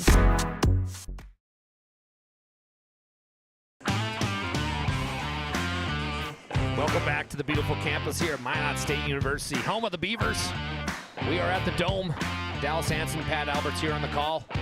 Pat, Royals need to get back into this ballgame. Yeah, they got to get something going quick here. Again, like I said, Groniger's still on the bench. They're down by 19. I know it seems insurmountable. Maybe we'll find out later why he hasn't played it all this quarter, but. Schlosser drives, free throw line extended, goes up, blocked Blocked there and there by Dobson. Dobson now heading the other way. Passes up quickly to Johnson. Johnson on the left wing. He's going to drive. But we're going to have an offensive charge. Nice call. And Braden Francis with the offensive charge. His second. Schlosser takes the charge. Yeah, and shockingly enough, Schlosser in the great defensive position. I think, to me, in this tournament, the best defender out of any team we've seen. Always in the right spot.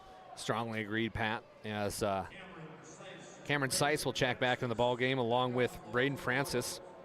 Francis a junior, Seiss a senior. Seiss having himself quite the tournament. 6'4" senior playing in what could be possibly his last game, but it's picked off. Francis picks the pocket.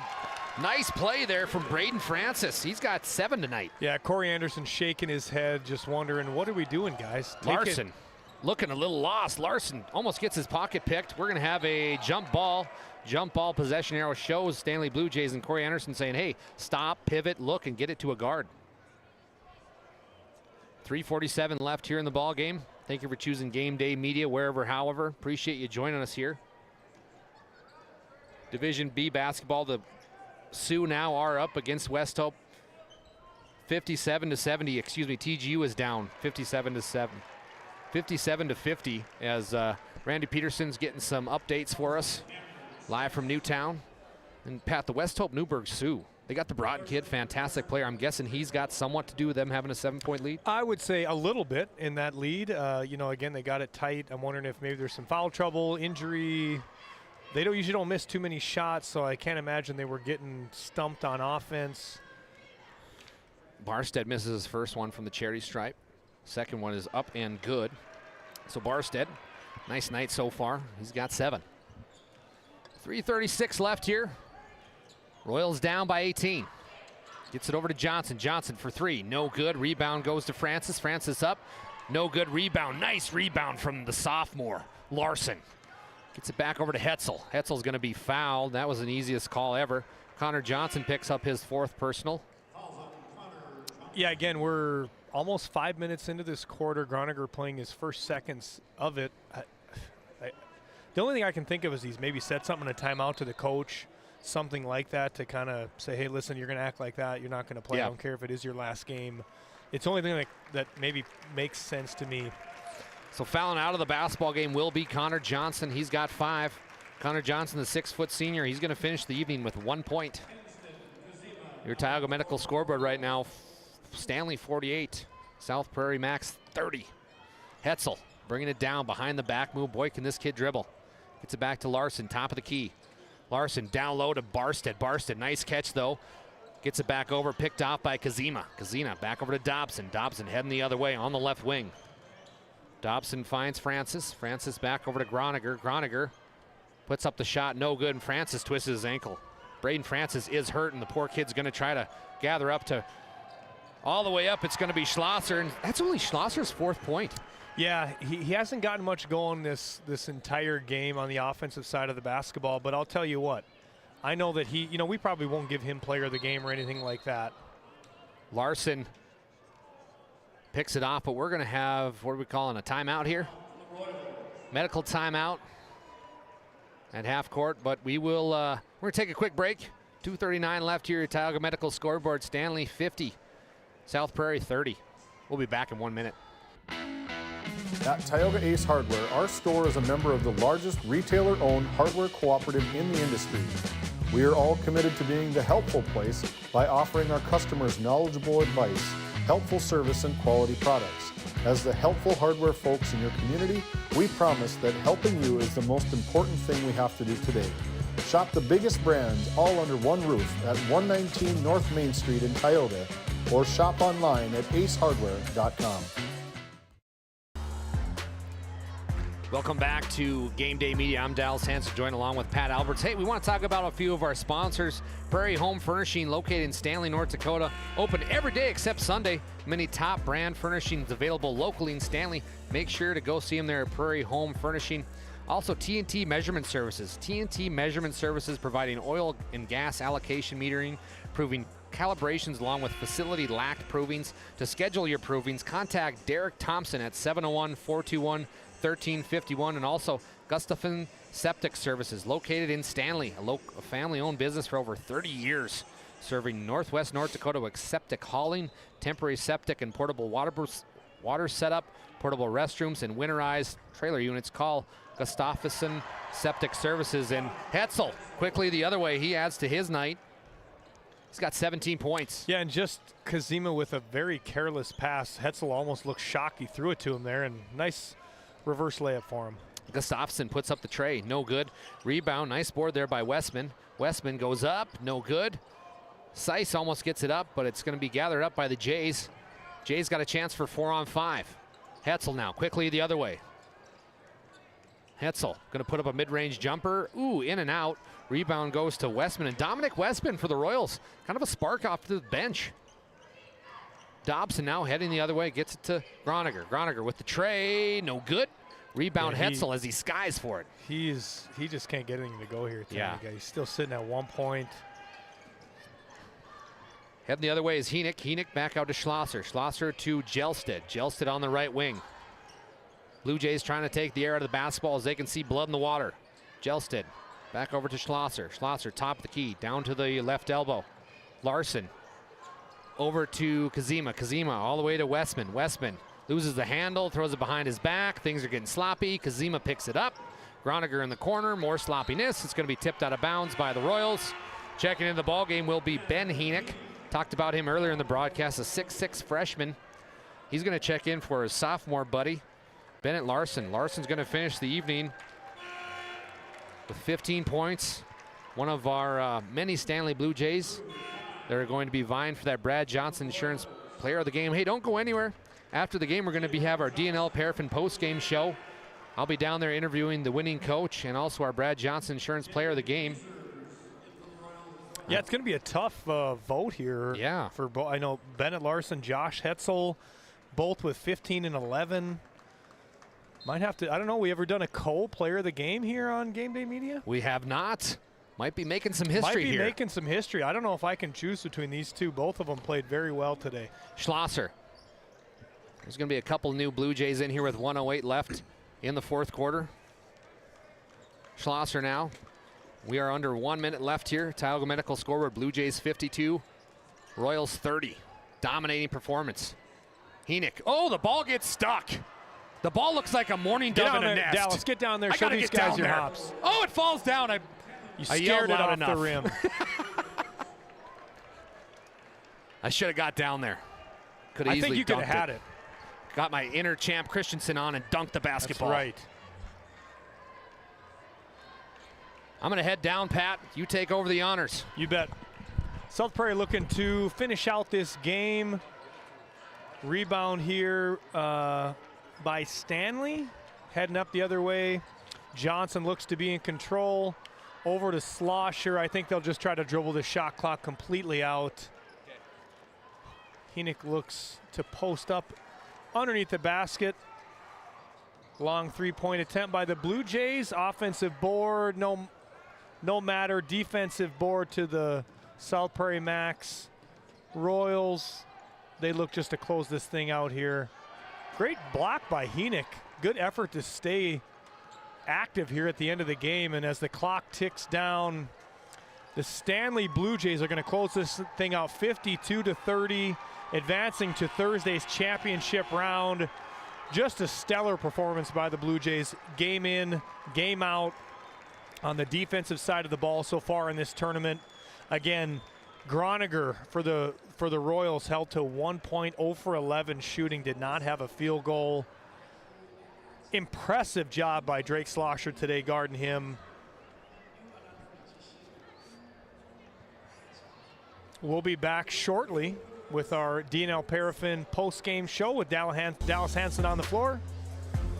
We'll see you when we get back. D&L Paraffin Incorporated is a local family-owned hot oil company that has been in operation since 1981. We work hard to develop good business relationships with the oilfield companies in the Tioga area. While offering services north of Lake Sakakawea, we focus on integrity, hard work, and safety. For all hot oil services, call dispatch at 701-641-3065 or 701-641-6310. And for hiring information, Be sure to follow us on Facebook at DL Paraffin.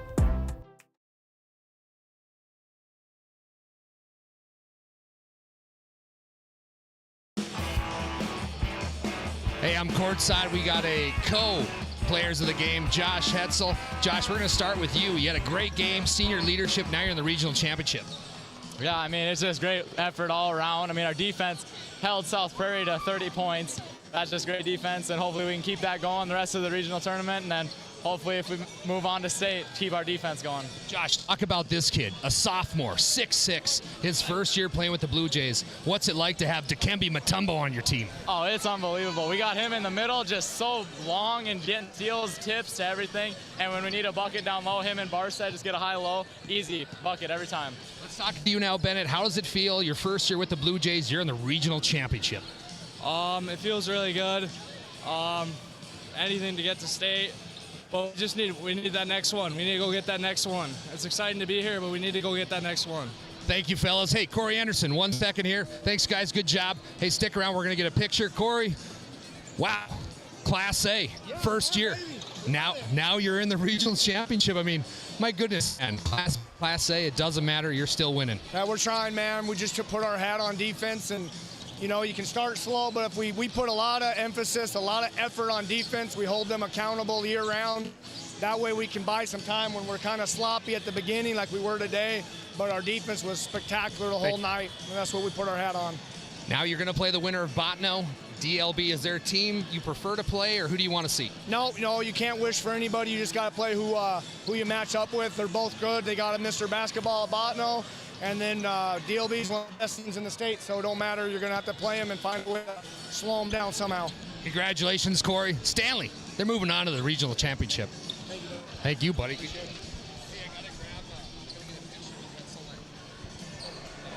As always, thank you, Dallas Hansen, for the spectacular job jumping down in there. Thank you to the coaches and to the players for sticking around, being a part of our DNL Paraffin postgame show.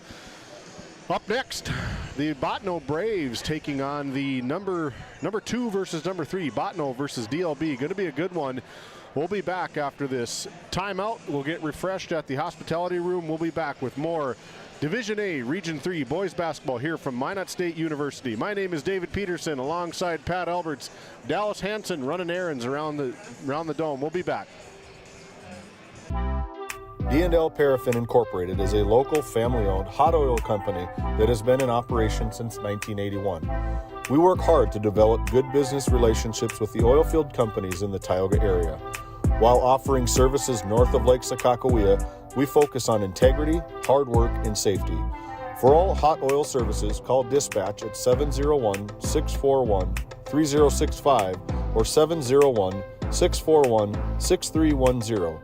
And for hiring information, be sure to follow us on Facebook at DL Paraffin. Located in Crosby, North Dakota, Brad Johnson Insurance has been helping clients find insurance coverage since 1986. Our team is passionate about serving the community in which we live and pride ourselves on getting to know our clients to best serve their needs. Our staff is active in the public and strives to better our community through participation, involvement, and by supporting area events and youth programs. For a quote, visit bradjohnsoninsurance.com or call 701-965-4200 today. At Souris Valley Dental Group, we've been using modern treatment techniques and products to help families smile since 1968. Voted as the #1 dentist in Minot, our team of expert dentists combine their unique areas of expertise and their experiences to create treatment plans that help each individual patient meet their goals. Contact our dental office at 701-419-8900 or visit sourisvalleydental.com to schedule an appointment today. You can count on us to keep your family grinning from ear to ear for many years to come. Growing family? The City of Ray has shovel-ready lots available, 12,000 to 20,000 square feet. The lots are free of any special assessments. Right on Highway 2, we offer convenient travel and connections, as well as access to our amazing education system. Your family's future is important to us. Let us help you with that first big step. Contact Rhonda at 701-568-2204 or stop by City Hall at 101 Main Street in Ray. Think of Ray when planning your future. Invest in a community that invests in you.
Tonight's Division A Region 3 Boys Basketball Tournament coverage is brought to you by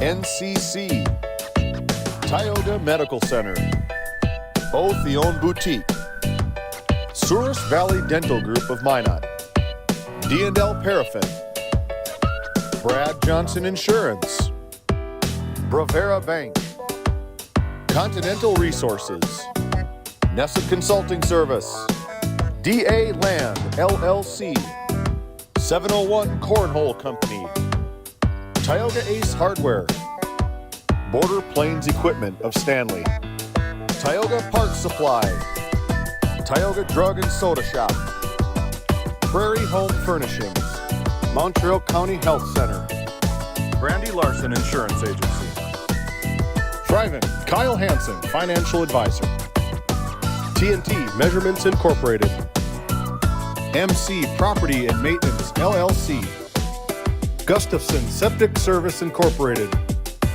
RTC Networks, the City of Ray, United Quality Cooperative, Game 1, Flag Family Media.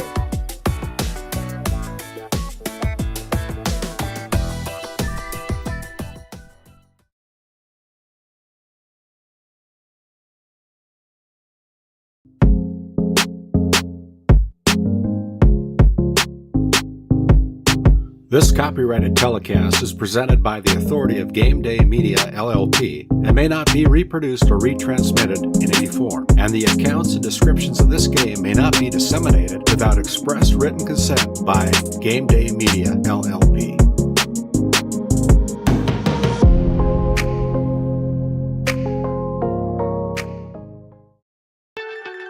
The broadcast of this tournament game has been authorized by special arrangement with the Board of Directors of the North Dakota High School Activities Association.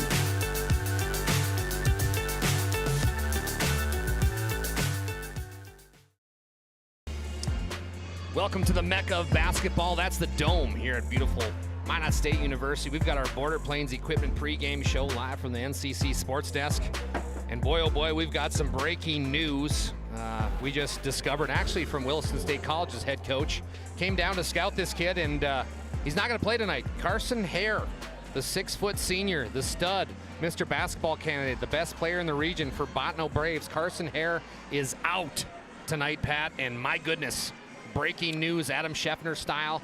That's a big one. Yeah, the loss probably does not get much bigger for any team than Carson Hare being out.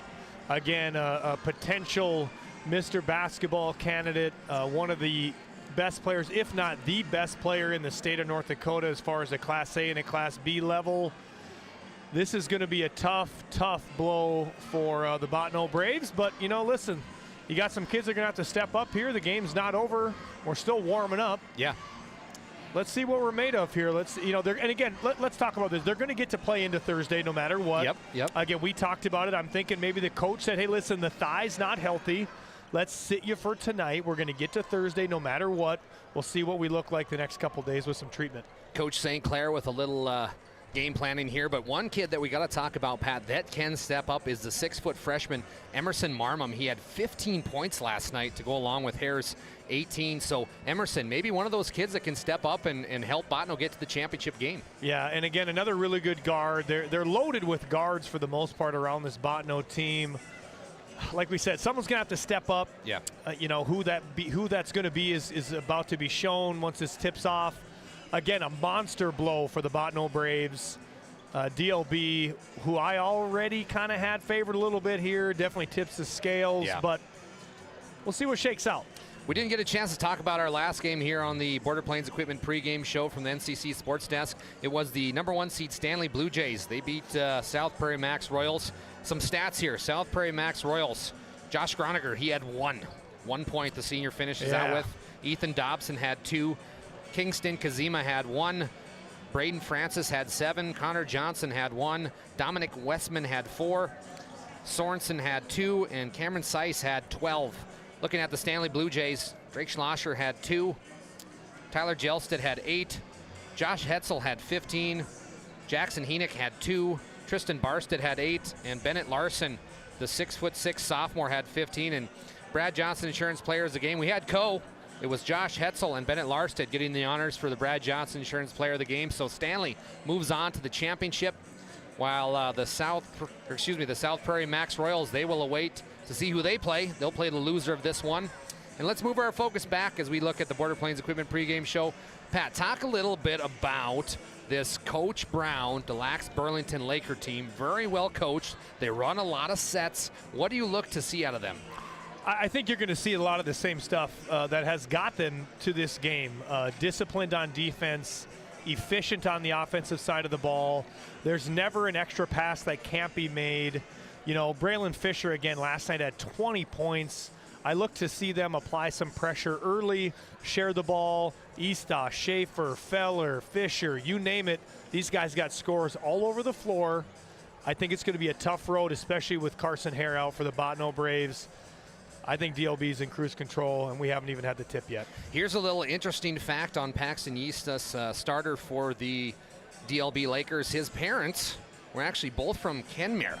Really? His dad, Derek, was a standout for the Honkers and an outstanding quarterback as well for the Dickinson State Bluehawks in the late 90s. So Paxton Eastus, he's got the genes, and he's a fantastic player. Anytime we talk to Coach Brown, he's kind of the quarterback, if you will, of this Lakers offense. And I will say I'm happy he's not in Kenmare. I don't get to see him probably once to twice a year. He can stay down here in DeLax. It's a beautiful town, a great community. I'm sure they love him here. We'll keep him happy right here. Braylon Fisher was our Brad Johnson Insurance Player of the Game. You alluded to it earlier. He had 20 last night, 18 of it coming in the first half. But we are ready. Tip-off only moments away. That concludes our Border Plains Equipment pregame show. Thank you for sponsoring that. And live from the NCC Sports Desk, we've got our starting lineups coming to you live from the Dome. The DeLax Burlington Lakers come in at the 2 seed. They're going to face off against the number 3 seed Bottineau Braves. Head coach for the Braves is Kevin St. Clair.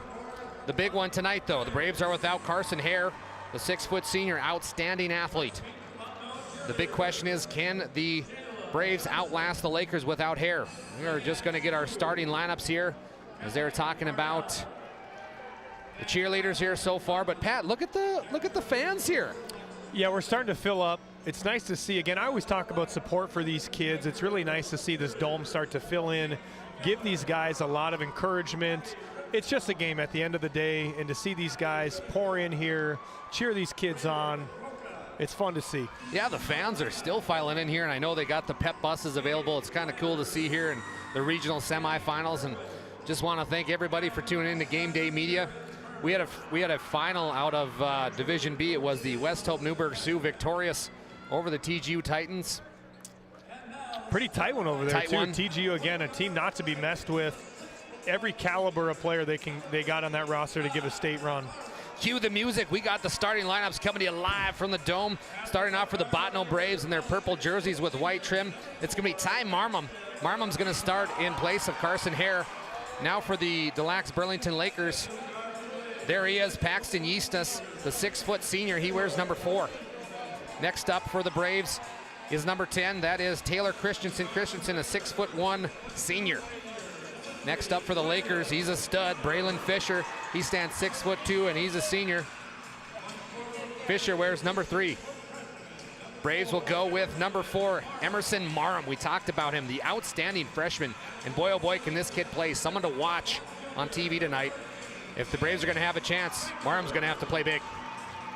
Next up for the Lakers is number 13, Jacob Schaefer. Schaefer's a 6'1" junior. Braves now, they'll go with number 11, Connor Gus.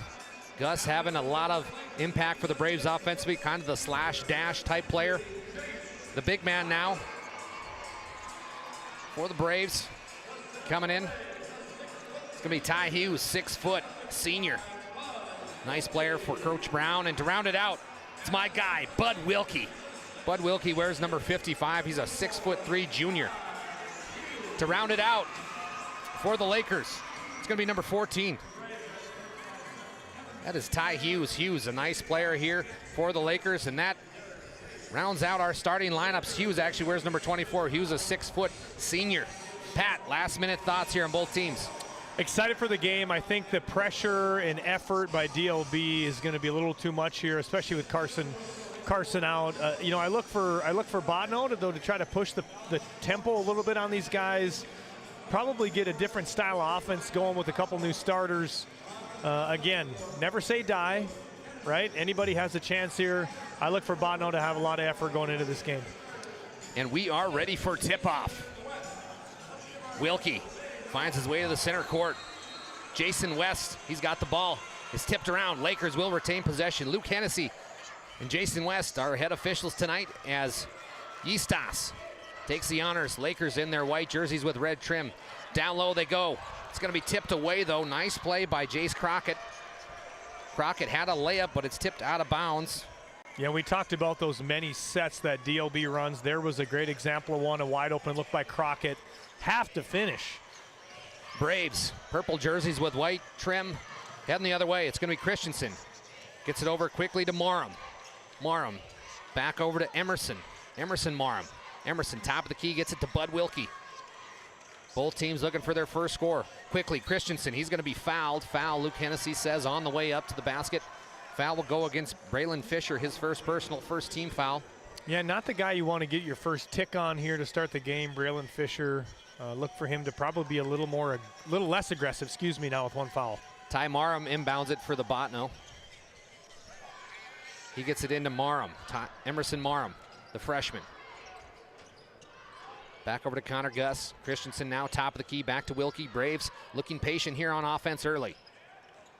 Trying to pass the rock around, make these Lakers work. It's going to be Emerson Marham, puts up the tray, no good. Rebound is almost in down low to Bud Wilkie. Wilkie, nice fake, but it's blocked. A block party, everybody's invited. Jace Crockett, 6'4", junior, making his presence known. Yeah, great weak side help there from Crockett.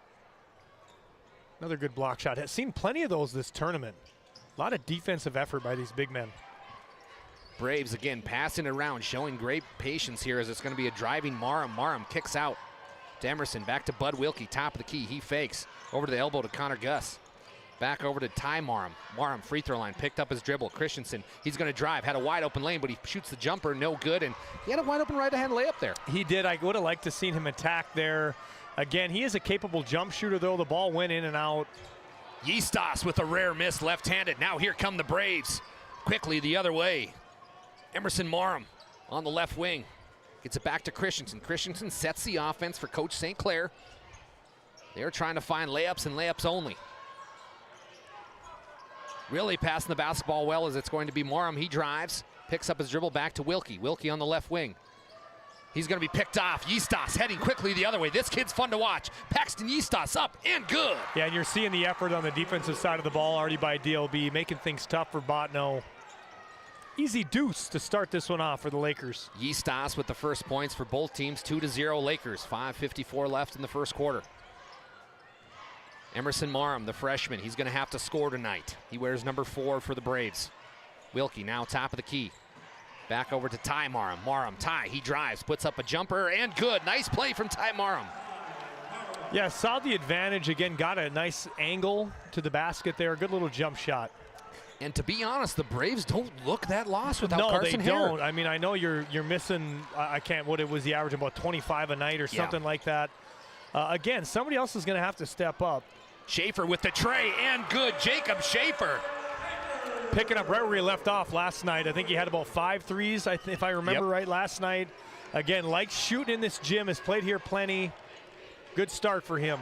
Christensen on the right wing, kicks it back over to Connor Gus. Connor Gus to Marham. Marham for 3. Bingo was his name-o. Emerson Marham, the outstanding freshman phenom. Yeah, and Coach Brown shaking his head. I don't think he liked the rotation there, especially out to a shooter like Marham. To see some better effort out of the Lakers if you're Chris Brown. Yistas trying to get it going offensively. They get it back over to their big man, Crockett. Crockett back to Yistas. Takes a ball screen from Crockett. Yistas down to Crockett on the right elbow. Kicks back out to Fisher. Fisher for 3. No good. Rebound Crockett. This kid can fly and dive, and Crockett's up and good. And you know what? We always talk about as coaches, everyone's got to know their role. Crockett knows his role. It's play defense, rebound, block some shots, make my bunnies.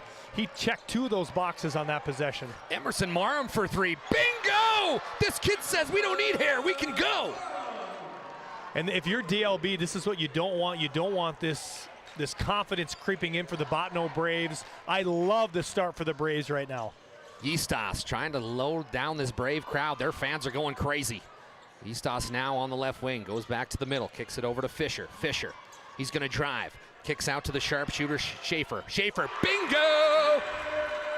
2 in a row for Jacob Schaefer. Yeah, He's heating up. If you're Bottineau, you might have to start adjusting some things. You may not be able to send a help defender on his side anymore. Again, he got hot last night. He's already 2 for 2 to start this game.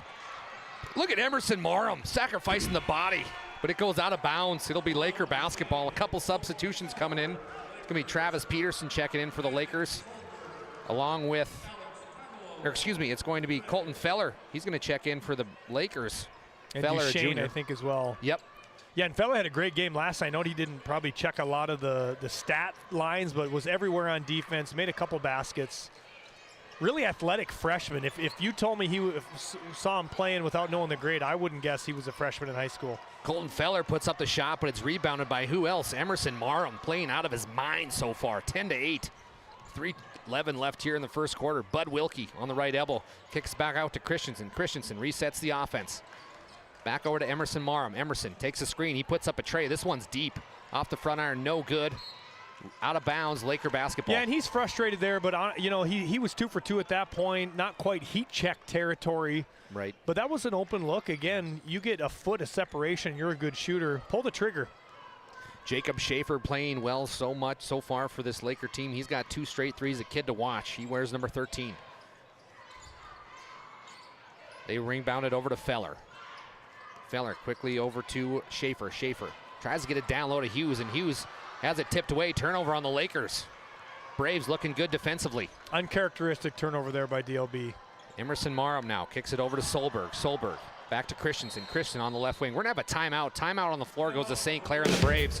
We'll take one as well. Don't go anywhere. This one's been full of a lot of basketball. At NCC, Northwest North Dakota is our backyard. The individuals and businesses who rely on NCC's services aren't just our customers. You're our neighbors, our friends, and our families.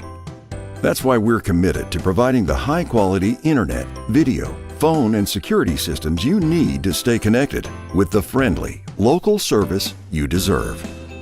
NCC, making connections in Northwest North Dakota.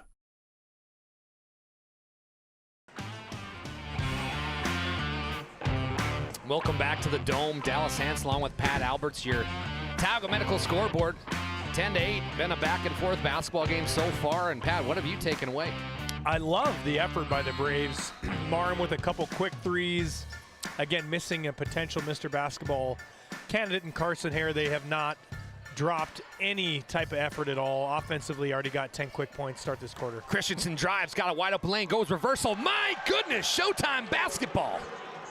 Taylor Christensen, nice basket, ties the game up. You know, when I realized they just had 8, I called it 10. I don't know if I just basically looked into the future there for that bucket, but I will take it. Eastos, nice move, and boy, is Paxton Eastos. He's got 4 already. Yeah, and I think you're going to see, again, more full court pressure here by DLB. I think look to kind of get this run and jump going. Again, right where Howard Fisher. I work with Howard Fisher, his son, Braylon Fisher.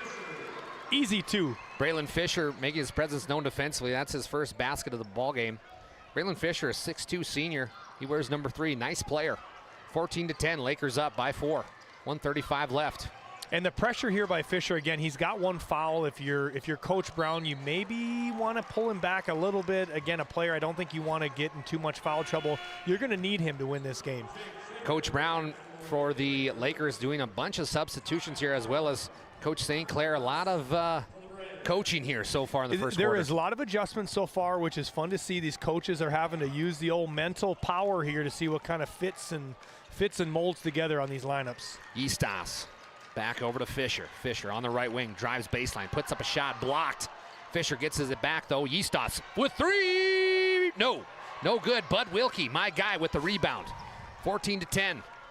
Braves trying to get into this lead. Christensen, top of the key, kicks it over to Marmum. Marmum, top of the key, Kicks back over to Wilkie. Wilkie back to Christensen on the left wing. Takes a screen from Wilkie. Christensen puts up the tray. No good.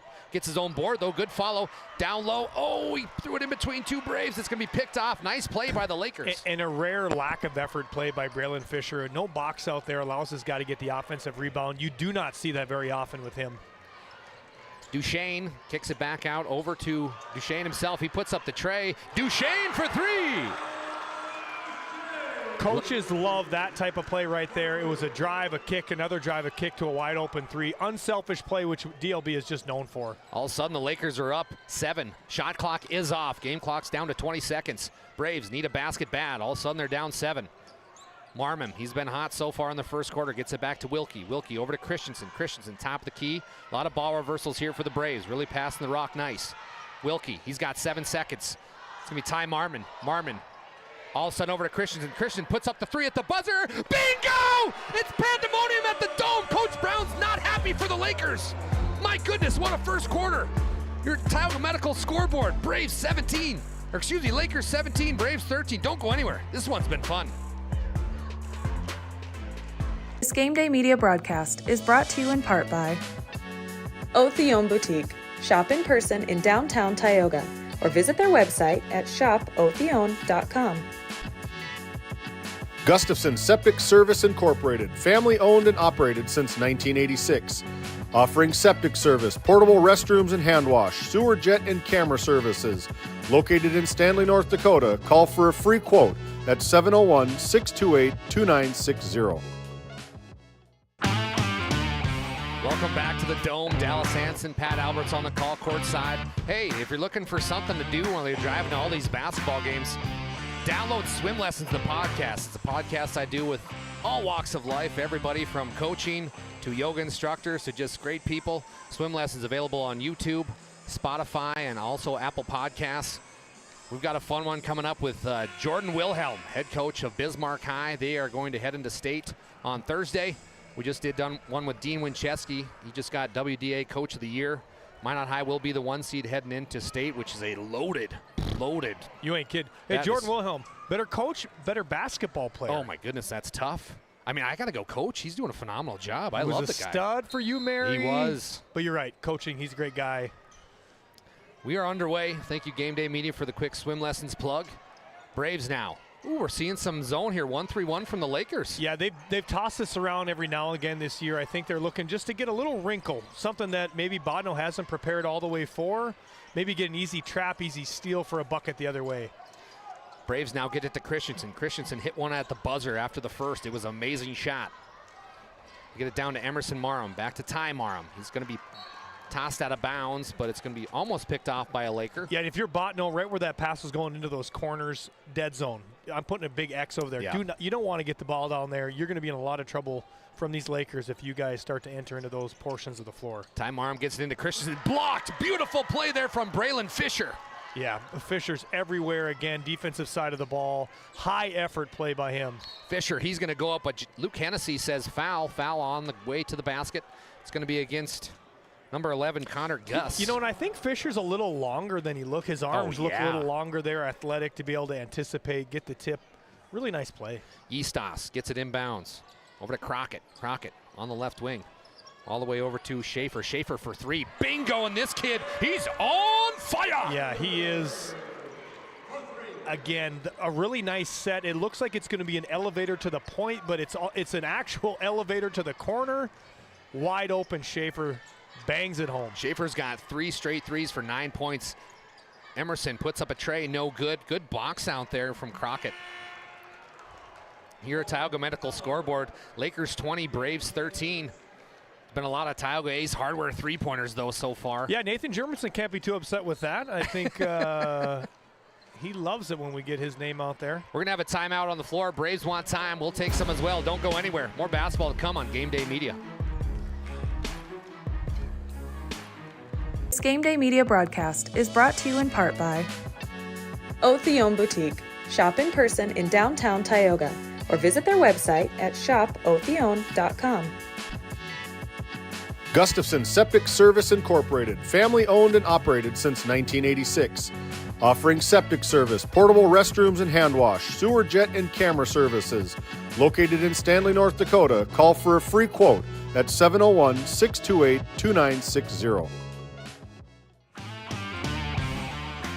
After that quick Brave timeout, Dallas Hansen, Pat Alberts on the call. Thank you for joining us here on Game Day Media. We've got about 1,000 people watching here. And Pat, what do you think so far? Game Day Media doing a good job? Tremendous job. No one better. I love these guys. I'm just very excited, very thankful that I got asked to come do this again. Me too. It's going to be Eastos. Kicks over to the red-hot Schaefer, no good. Rebound, though, to Hughes. Hughes down low. A lot of bodies, but it's picked out by the Braves. Heading the other way, Emerson Marmum.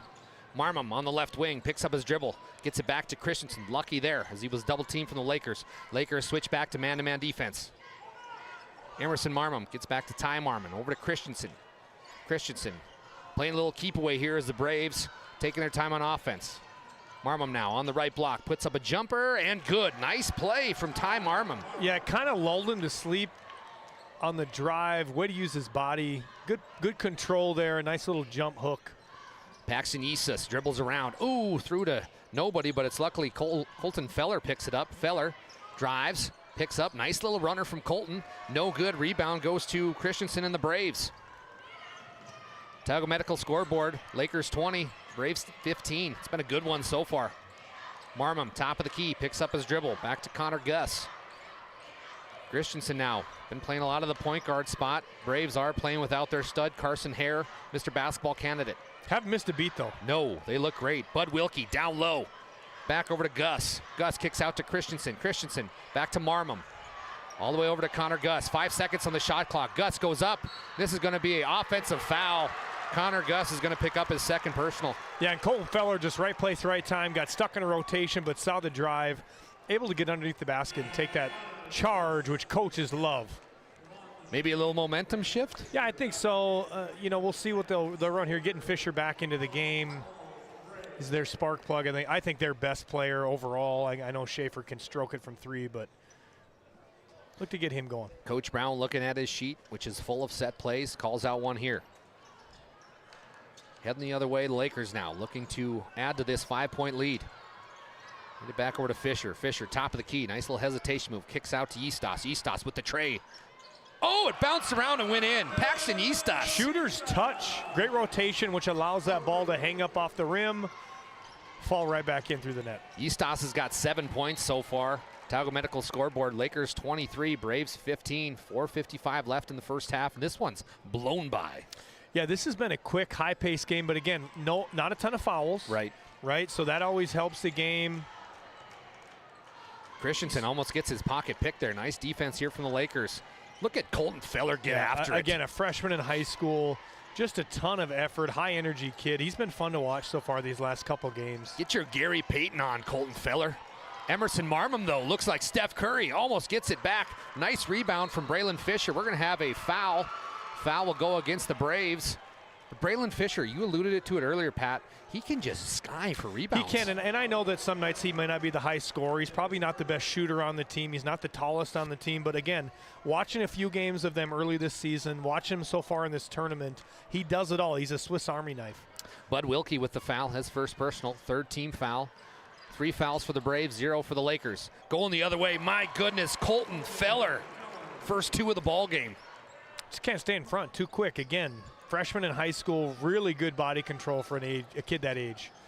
Emerson has had a nice first half, but it's going to be picked off here. Nice play there from Duchesne. Duchesne quickly up to Fisher. Fisher up and good. Braylon Fisher, 4 points so far. Yeah. 4 points, a couple rebounds, couple steals, just been all over the place. All of a sudden, the lead is up to 12 for the Lakers. Quick the other way, Solberg. Solberg for 3. No good. Rebound bounced around, but it's picked up by Feller. Feller back up to Duchesne. Duchesne. Yeah, you can see a timeout here. Coach Sinclair wants time, as Pat Alberts just alluded to. We're going to take one as well. Don't go anywhere. More basketball coming.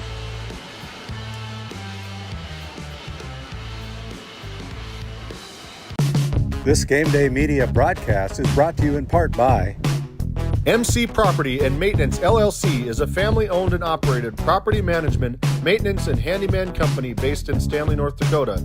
From lawn care to snow removal and everything in between, let us manage every aspect of your rental, property, and maintenance needs.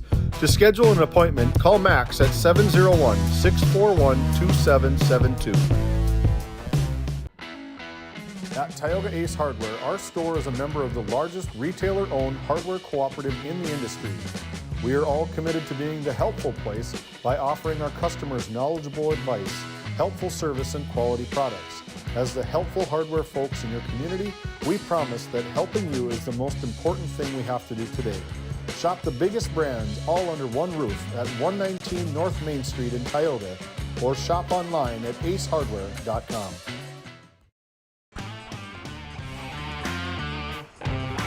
We've got an update from Radio Randy Peterson, an update from down in Newtown Division B basketball. It's the Bishop Bryan Lions 19, our Redeemer Knights 12. There's about 5 minutes left in the first half over there, but the Sioux and Broughton, he had what, 28 and 5 3-pointers?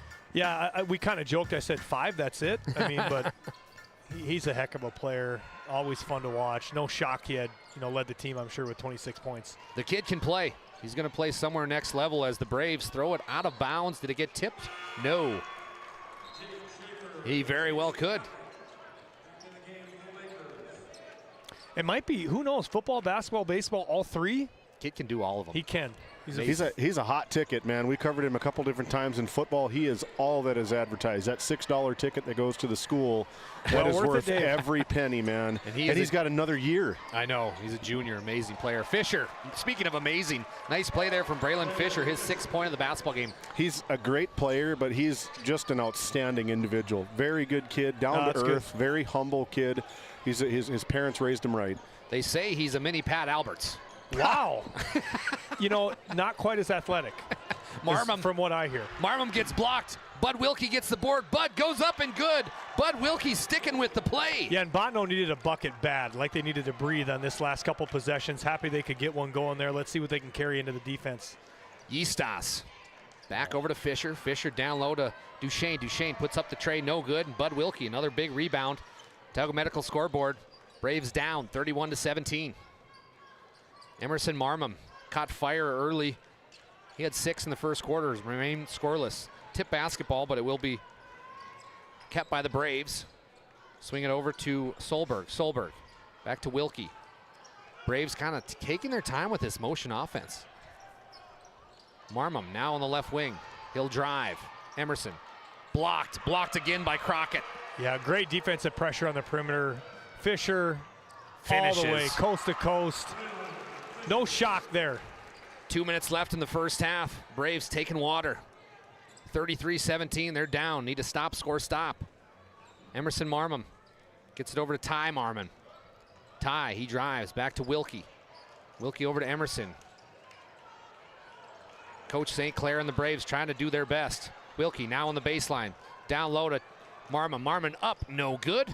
Rebound goes to Fisher. Fisher now slicing and dicing. He's going to go up, but foul will go against Bud Wilkie, his 2nd personal. That'll send Braylon Fisher to the free throw line. Braylon's got 8 points. Yeah, and it's not just Braylon Fisher, but it's almost all of these guards for the DOB Lakers. When they get that thing, it's time to go the other way with the ball. We want to push the tempo. We want to keep our pace at a high level. You're not going to try to get adjusted to your pace. You're going to play at ours.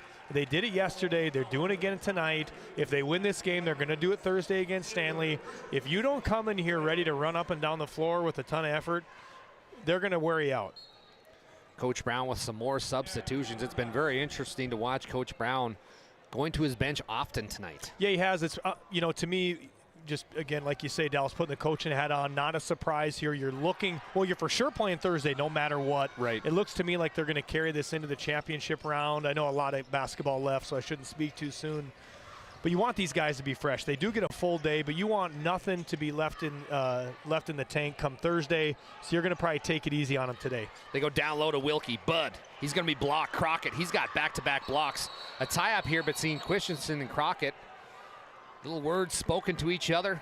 It is the semifinals. We got 109 left here in the first half. And there's nothing wrong with a little chippy here. Yeah. Listen, we got a chance to the championship round here. You're not going to get chippy in this one. Come to play.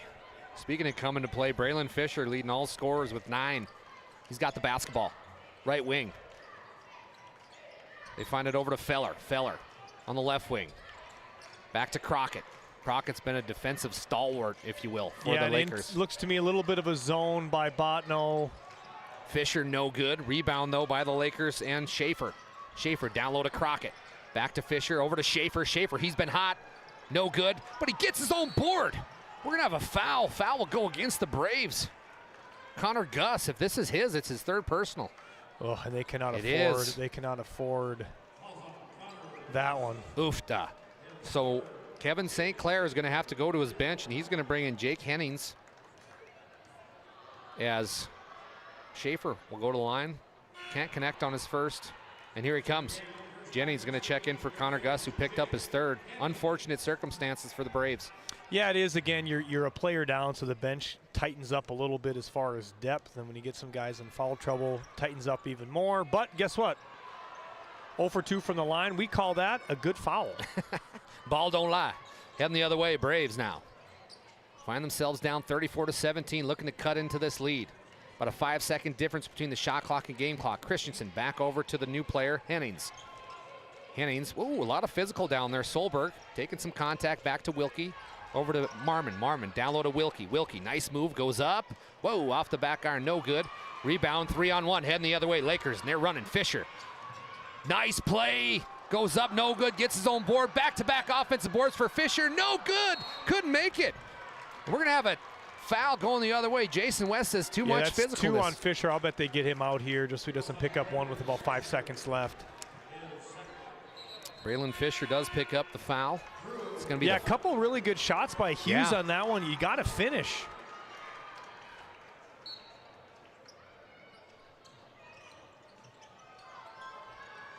Drew Rodacher checking into the basketball game. We're going to have a trip up here as Christensen lost his footing. Foul will go and you're seeing Chris Brown, if you can read his lips, he's saying, why? 85 feet from the basket. There's 3 seconds left. What are we doing? That's a freshman mistake. High effort play. They only got 1 team foul. That's hey, you know what? Christensen, he hit one in the first quarter. No good. This one isn't going to count. So your score, Tioga Medical scoreboard reads this. Delax Burlington Lakers 34. Bottineau Braves 17. We'll be back with our halftime show. Don't go anywhere. More to come.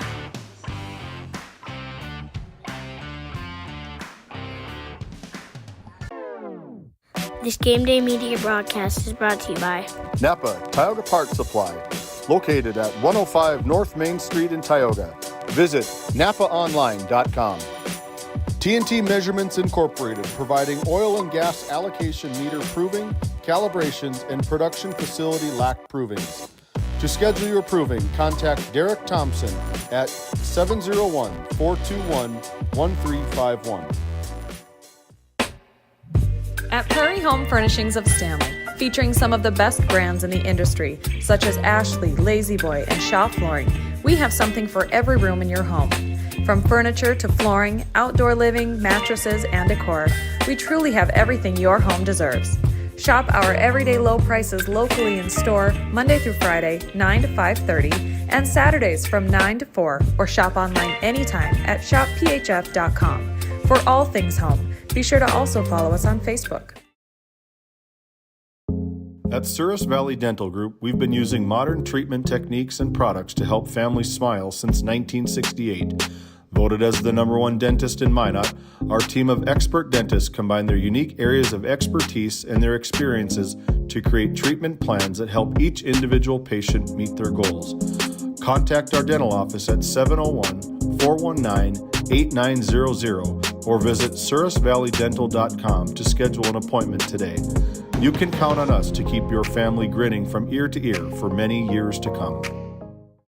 This Game Day Media broadcast is brought to you in part by Brandy Larson Insurance of Stanley offers home, auto, business, and farm insurance.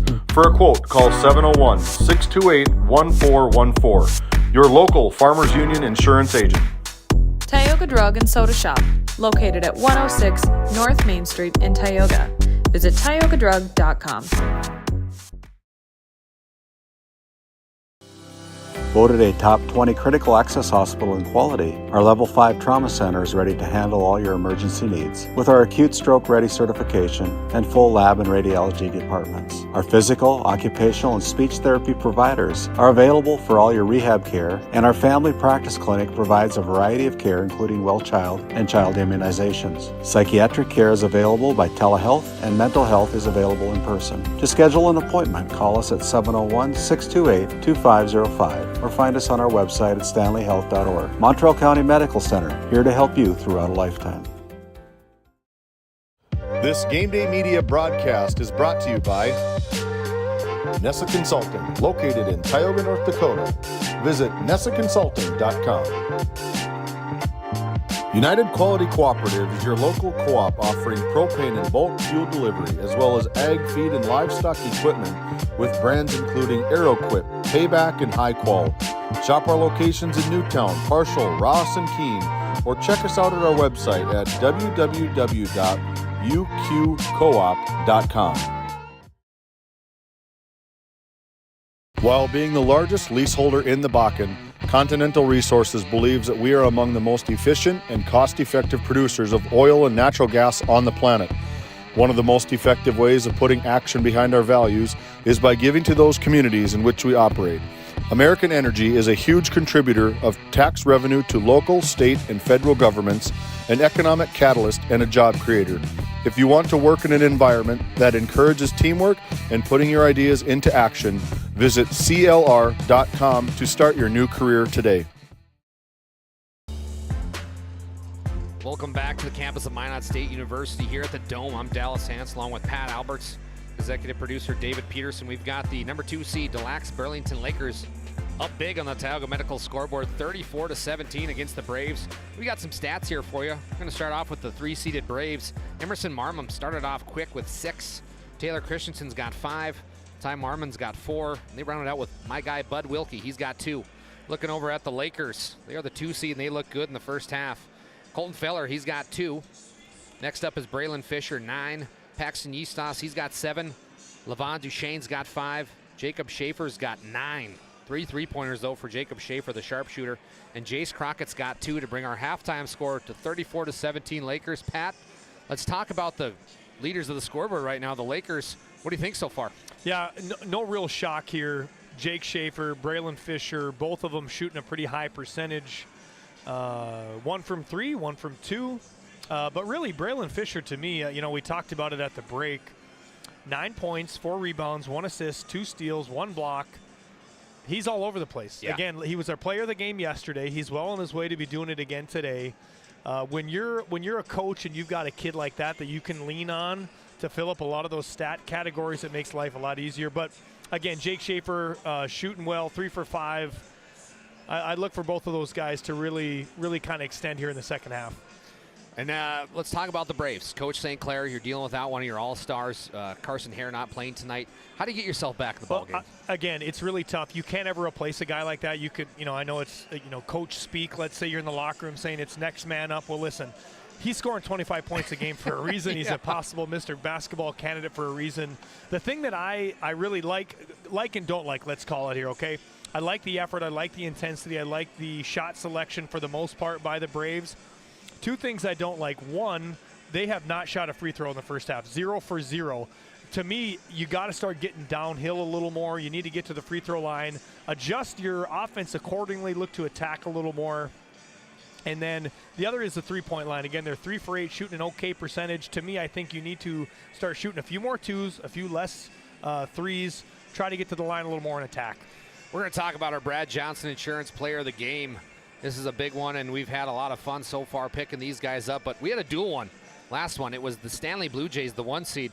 They had Josh Hetzel and also Bennett Larson. They both had 15 each. Looked good, combined for 30 points. They owned our Brad Johnson Insurance Player of the Game. Great kids. Hetzel, the senior. Bennett Larson, the 6'6" sophomore. So those 2 are our Brad Johnson Insurance Player of the Game. And then we talked to Randy. Randy, he had a Brad Johnson Insurance Player of the Game that we got to talk about, and that was the West Hope Newburgh Sioux stud, all-time performer, junior guard Walker Broughton. Walker Broughton leading the Sioux to the regional championship game. They await who they're going to play. So far, it looks like Bishop Ryan. So, Pat, we could see another rewind, if you will, of the district championship between the Lions and Sioux? Yeah, I hope so. Honestly, to me, it'd be the two best teams in that region are going to be playing each other.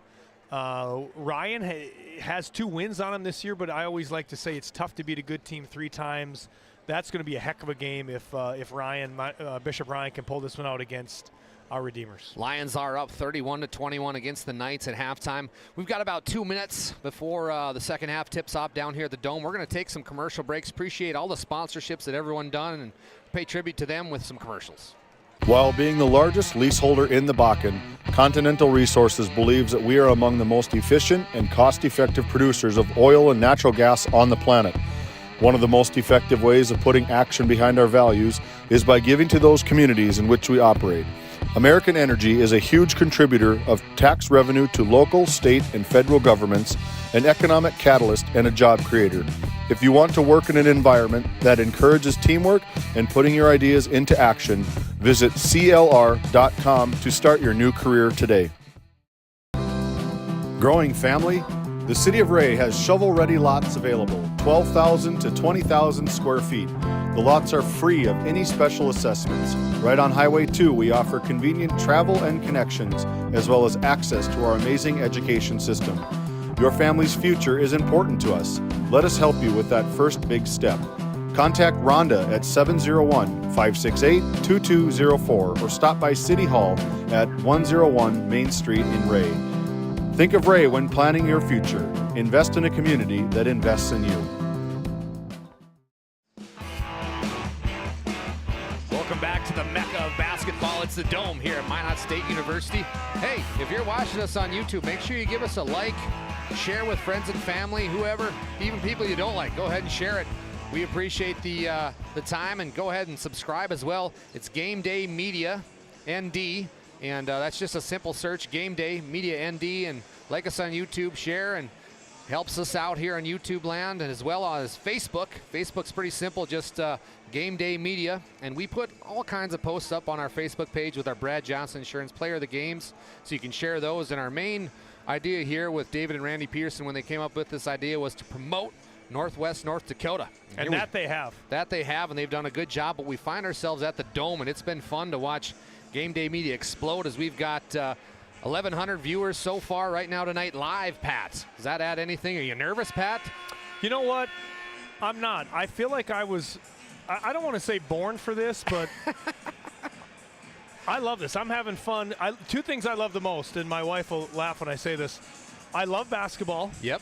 And I love to talk. And I get to do both of these things at once. watching a great game. This is not work. This is not effort. This is just hanging out with a couple buddies, sitting on the couch watching a game. This is awesome, man. Speaking of love and basketball, go ahead and talk to me. Swim Lessons, the podcast, available on all major platforms, YouTube, Spotify. Tune in. We've got some fun episodes coming up, but it's going to be the Braves. They're going to get the basketball here, start off. They're down 34-17 here at Tioga Medical scoreboard. Quickly, Christensen over to Marmon. Marmon, he drives. Gets it back over to Jennings. Jennings, no good. Whoa, major collision here. And it's going to be out of bounds on the, that was interesting. Kind of caught us off guard a little bit. Well, a lot of collisions. I don't know if the ref was looking down in that area. They called it out of bounds off of number 33. I didn't catch a name. Hennings, excuse me. I think it was a foul. They didn't really realize that they want to call a foul, so they gave the ball to DLB. Nobody was paying attention, including me. It's going to be the Lakers the other way. Paxton Eastos, can't even talk enough about this kid. Great player, kind of fun to watch. Looks like the Braves are going with a little bit of a zone here, Pat. Yeah, again, you try to get some wrinkles. You're down 17 to start this half. You need to throw something at these guys they maybe haven't seen a ton of. We're going to have a jump ball here. Luke Hennessy, one of the better officials out of Berthold, says jump ball. It's going to be Laker basketball under their own hoop. Eastos, quarterback for this Laker team, gets it inbounds. Crockett goes up, no good. Rebound Hughes. Hughes, the rebounding machine, rips it away, but it will be a shot clock violation against the Lakers. Yeah, and Hughes has had a couple tough bunny looks tonight. Last night I thought he played really well and finished well. Tonight, just about 0 for 3 from the point-blank range. It's going to be Marmon bringing it down.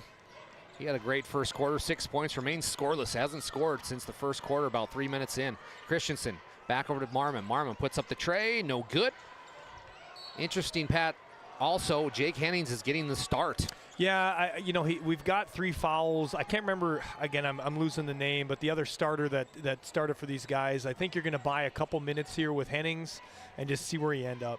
You'd hate to get a quick 4th foul on him. He's got to sit the rest of the quarter. Eastos trying to decipher how to get through this zone. The Lakers moving the basketball well. Eastos on the right wing, puts up a mid-range jumper, tries to bank it in, no good, but he got fouled. Eastos got fouled by Christensen on the way up. Taylor Christensen picks up his first personal. Yeah, and it's a late closeout coming from the zone, probably ticked an elbow or on the forearm at some point. You don't see that called a ton at this level, especially once a guy gets a shot off and it's maybe just a glancing blow, but nonetheless, we're at the free throw line. Eastos, 8 points tonight so far. 6-foot senior trying to make his way into the regional championship. A date with the Stanley Blue Jays on the line. Checking in for the game that we talked about, Landon Solberg. He's going to check in for Jake Hennings.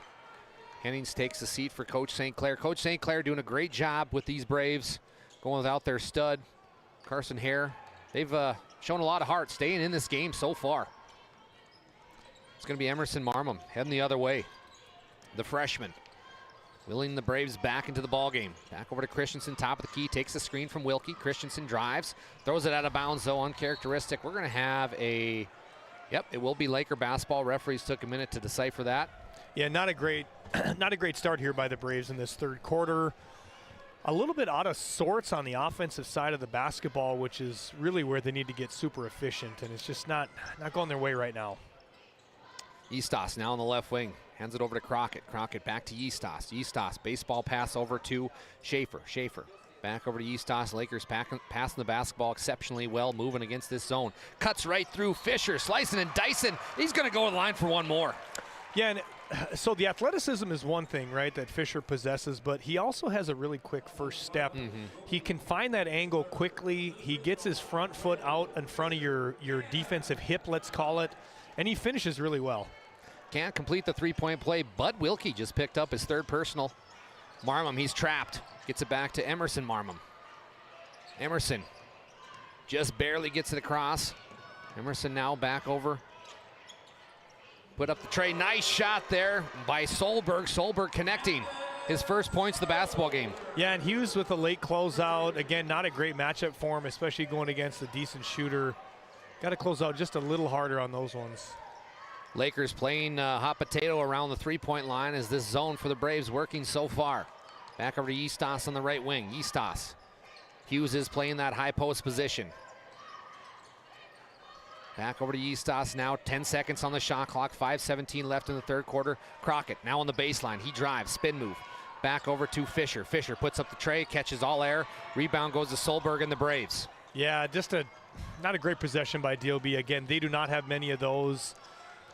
Not a great look. Emerson Marmon finds Ty Marmon. Ty pointing out directions like a quarterback saying, guys, let's get it going here. We're down 17, time to rock and roll. Emerson Marmon back over to Wilkie. Wilkie's found his way all the way at the top of the key. Ty now on the baseline, back to Wilkie.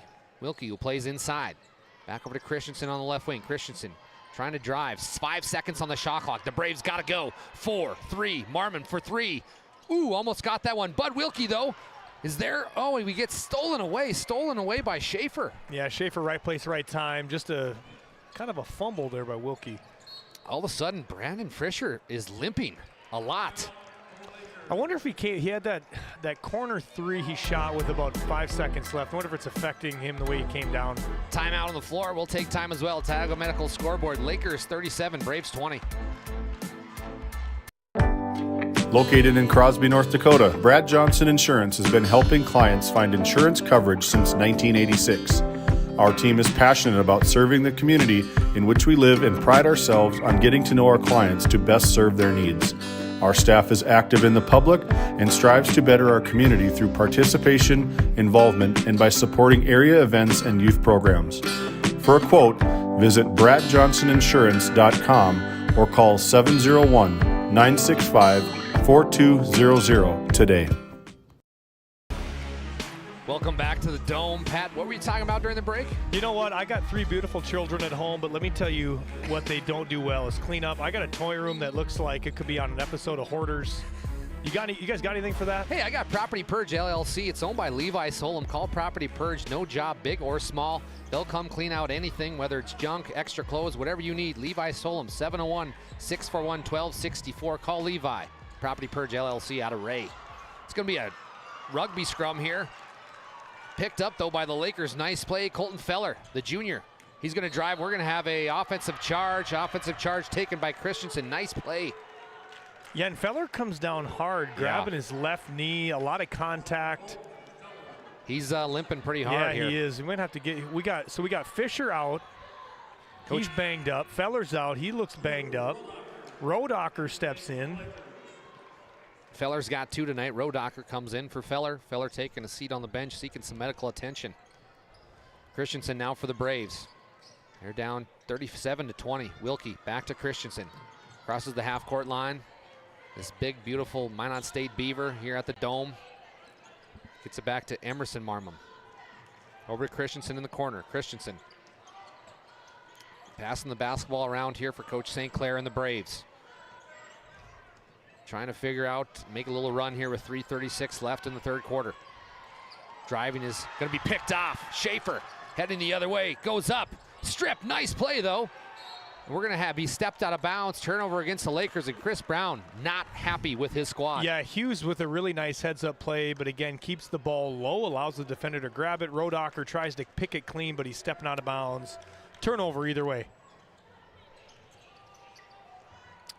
Heading the other way, it's going to be Marum. Marum with the basketball. Emerson's been playing really well. Nice freshman, good piece for this Braves team. Yeah, and you see Fisher and Crockett heading over to the scorer's table. He must be ready to go. Top of the key, Marum back down low to his brother. Marum, and it's going to be up, no good. Rebound go to the Lakers. Marum not able to capitalize on the bunny. It's going to be, ooh, nice play from Yistas. Got away with almost a double dribble, but he gets it back over. Back to Yistas on a nice little runner. No good. Rebound Hughes, though. Oh, another miss bunny again. High effort kid. You know what I don't love, and this is what coaches they'll kill kids for this, but misses a layup. He's just lazy getting back, jogging back. Hustle back. You missed a shot. Who cares? We missed plenty throughout a game. Just play some defense. Great words, Pat. I agree 100%. Yistas, no good. Rebound goes to Hughes. Hughes kicks it back out. Lakers taking their time now. Schaefer back to Yistas. Tioga Medical scoreboard. Lakers up 37 against the Braves 20. Braves taking their time. Duchesne, top of the key. Back over to Yistas, right wing. Braves staying in their zone defense. Yeah, it looks like almost like a little extended 2-3 zone. They're really elevating high. Wow, Ty Hughes with his first points of the basketball game. Nice play. Yeah, and he needed that. The kid's worked as hard as anybody out here. He's missed about 4 layups, so it's nice to see him get in the score column. Emerson Marum on the right wing. Picks up his dribble in no man's land. Back over to Christensen. Christensen top of the key. He's going to drive. Botno needs a bucket bad. Marum on the right wing, dribbling, shaking, daking. He's going to go up. Ooh, nothing but air. Tipped out of bounds. Laker basketball. Other way, Yistas. He's going to drive in. Wide open layup. Good. And again, we hadn't talked about it probably since the first quarter, but the effort and execution on the full court press, or full court fast break, by DLB on full effect there. Chris Brown has the Lakers playing well. They are up 21 right now. But as you said, Pat, both teams will have a chance to still go to state with that challenge game. Season's not over, a lot to play for. Braves trying to make a comeback here. Try to get it down low to Wilkie. It's tipped by Hughes. Solberg now drives, kicks out to Marum. Marum, no good. Rebound goes to Duchesne and the Lakers. Yistas heading the other way quickly. 2-on-2. Ooh, behind the back. Over to Rodecker. Rodecker, it's picked off. Nice play by Christensen. We're under a minute here. Third quarter. Tries to get it down low to Wilkie. Wilkie, nice catch. Wilkie's going to try to go up. We're going to have a foul. Foul on the ground. It's going to go against the Lakers. Let's see who.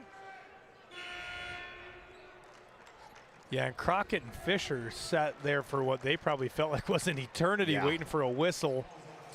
Different type of game, I think. I think Coach Brown probably would have called a timeout to get those guys entered, but you're up 21 here. No real push to get these guys on the extra minutes. 3-second difference between the shot clock and game clock. Braves trying to get the inbound. They will. Find it over. Marum now on the right wing. Takes a screen. Marum back over to Christensen. Oh, we're going to have a offensive charge. Offensive charge, Paxton Yeastas. Nice play there, able to sacrifice the body. Yeah, and you can tell Chris Brown, these players, this must be a big emphasis on their team. Every one of them looks to be setting up for a charge almost every possession if they can. Yeastas now, 20 seconds left, shot clock is off. Nice pass over to the sharpshooter Schaefer. Schaefer now to Yeastas, 10 seconds left and counting. Schaefer, they get it back over to Yeastas on the left wing. Yeastas, 5 seconds. Back over to Schaefer. Schaefer, back over to Fisher, no good. Rebound Duchesne, no good. Your Toyota Medical scoreboard reads like this. Lakers 41, Braves 20. We'll be back with fourth quarter action.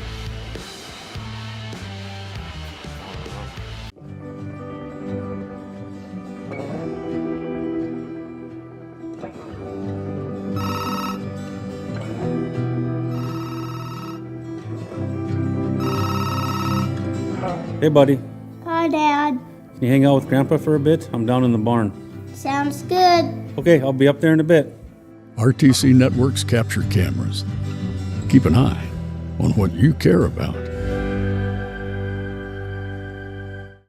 This Game Day Media broadcast is brought to you in part by Otheon Boutique. Shop in person in downtown Tioga or visit their website at shopotheon.com. Gustafson Septic Service Incorporated, family owned and operated since 1986. Offering septic service, portable restrooms and hand wash, sewer jet and camera services. Located in Stanley, North Dakota, call for a free quote at 701-628-2960.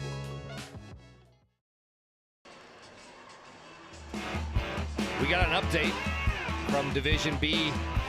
Start of the fourth quarter, it's the Bishop Bryan Lions 42, our Redeemers Knights 39.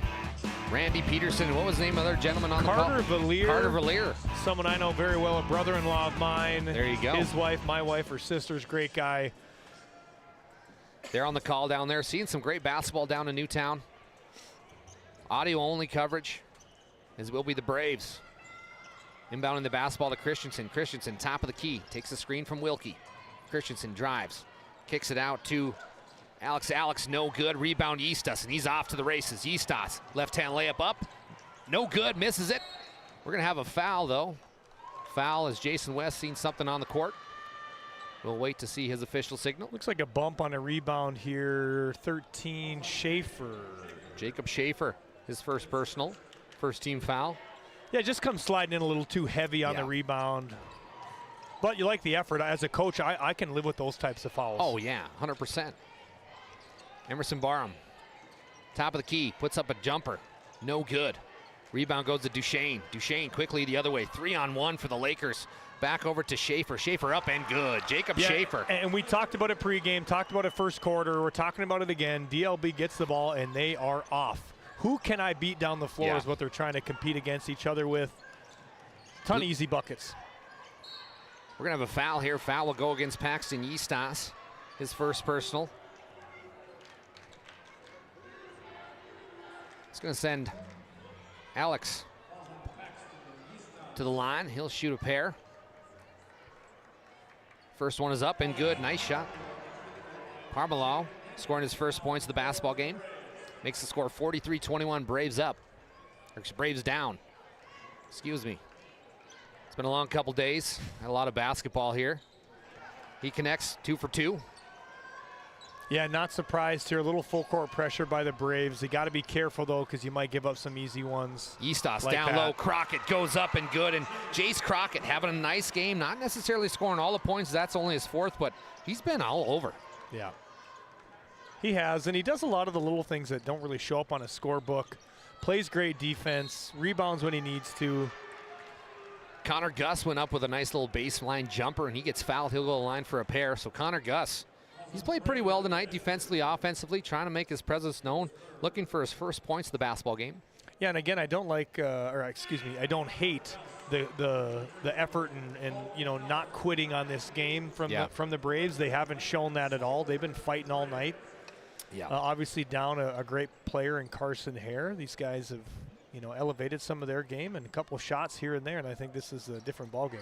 Connor Gus connects for his first points of the basketball game, making our Tioga Medical scoreboard 45-23. Lakers up. 6:40 left in the basketball game. Off to the races, as you were saying. Fisher to Crockett. Crockett up and good. And again, even on a made free throw, they're up the floor in about 1.5 seconds. Yeah. Splits it. Wide open layup. Coach Brown's got his Lakers playing well. Christensen takes a screen. Gets back over. It's going to be off the front iron. No good. Crockett had an open Laker, but they're going to decide to walk it up. Feller, the junior, top of the key. Nobody's guarding him. Still taking instructions from Coach Brown against this 2-3 zone that the Braves are playing. Hughes, nice little play. Goes with a right-hand hook. Up and good. Ty Hughes, 4 points tonight. And when you've got some really good shooters like DLB has, this zone can be really tough. You got to give one up. Am I going to take away the middle, or am I going to take away the perimeter in this zone? Middle's wide open. Hughes with a nice shot. The kick out, puts a three-pointer up. Nice shot, Alex Pomalero. For everybody DMing us, giving us names, we're trying our best here. Appreciate the patience. Even I've been listening to the main score guy that announces the names, and he's struggling too, so I'm not alone in this fight. It's going to be Feller going up. He's going to be fouled. Feller's went up for 2. I know there was contact there. I thought that could have been a no call. It was a pretty good effort by the Braves. Yeah, Braves not giving up anything. They've been letting a lot of that go tonight, so I'm surprised. High Jason praise West here called from that the NCC Sports Desk. Pat, you have to guess this one. Okay. Patrick Alberts, the Tony Romo of high school boys basketball in Northwest North Dakota. I have to guess. Am I guessing who said that? Yeah, who said that? Oh, my gosh. I mean, I have so many fans. It's hard to. Trevor Tomty? Yeah, maybe Trevor. Jordan Piper. Jordan Pieper. Oh. Shout out to Jordan Pieper, a good friend of mine. That's from all the way in Battle Lake, Minnesota. Nice. Tuning in, yes. Reaching all over the country. Jordan Pieper. Warham kicks it back over. Three-pointer is good. Nice shot there by Alex. And I know you're down by quite a few here if you're Bottineau again. You want to try to continue to carry some momentum into I know there's a day break, but carry some momentum into Thursday. Yeah. You got a very winnable game against South Prairie Max. I'm guessing you'll get your best player back. Keep fighting. Keep clawing here. Give these guys some momentum carrying into that game. Young nucleus looking good for the Braves as we're going to have a jump basketball. Possession arrow shows the Lakers. But like you're saying, Pat, the Braves haven't given up, showing a lot of heart here. No, and I will say, losing a guy like that, I know it maybe sounds easy, but you basically run your entire season's offense through a guy and then filter off from there. So when he's gone, you don't practice for it ever, unless he's sick or hurt or something like that. So, yeah, I thought these guys have done well. I mean, they've had some open looks.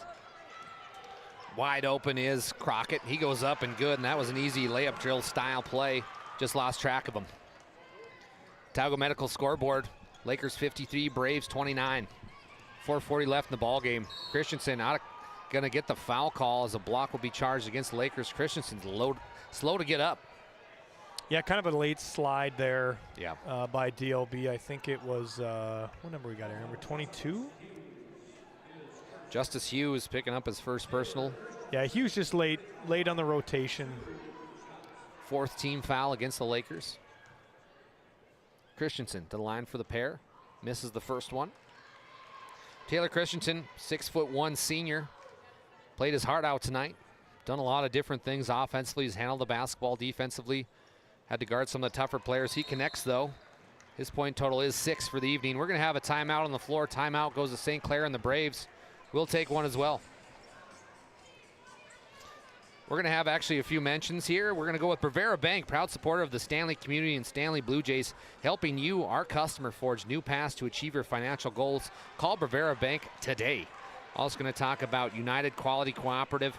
Today's game is brought to you by United Quality Cooperative with locations in Newtown, Parshall, Ross, and Keene. United Quality Cooperative is your local co-op offering propane and bulk fuel delivery, as well as egg feed and livestock equipment with brands including Payback in High Quill. Check us out on our website, www.uqcoop.com.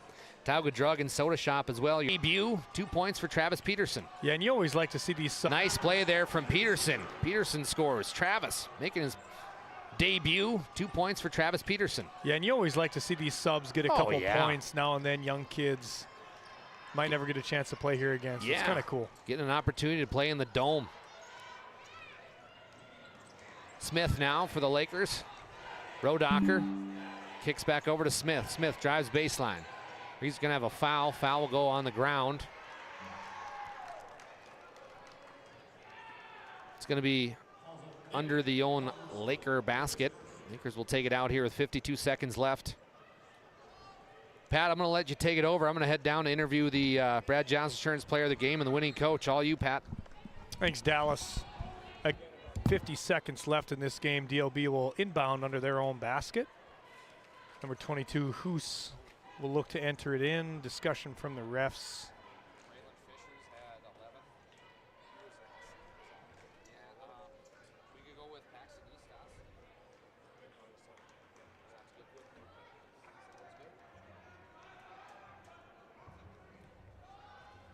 Finally inbounding the ball. Not sure what the delay was there.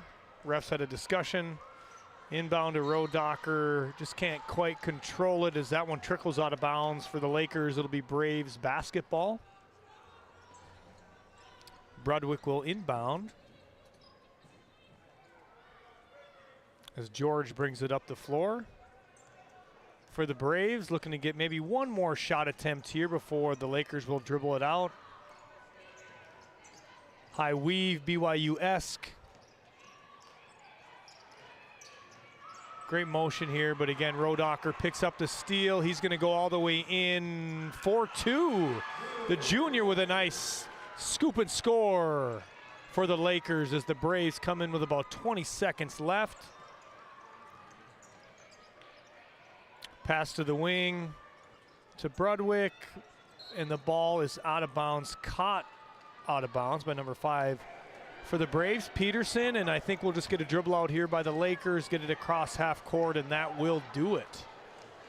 That should do it here from the Dome. Game number 2 as clocks ticks down to 5, 4, 3, 2, and 1. The Lakers move on. Your Tioga Medical Center final score, 61 for the Des Lacs Burlington Lakers, 36 for the Bottineau Braves. The Des Lacs Burlington Lakers move on to championship night to take on the #1 team, the Stanley Blue Jays, and the Bottineau Braves move into the consolation bracket to take on the #4 South Prairie Max Royals Thursday starting at 6:30 as our coverage will continue in completion for the Division A Region 3 boys basketball tournament.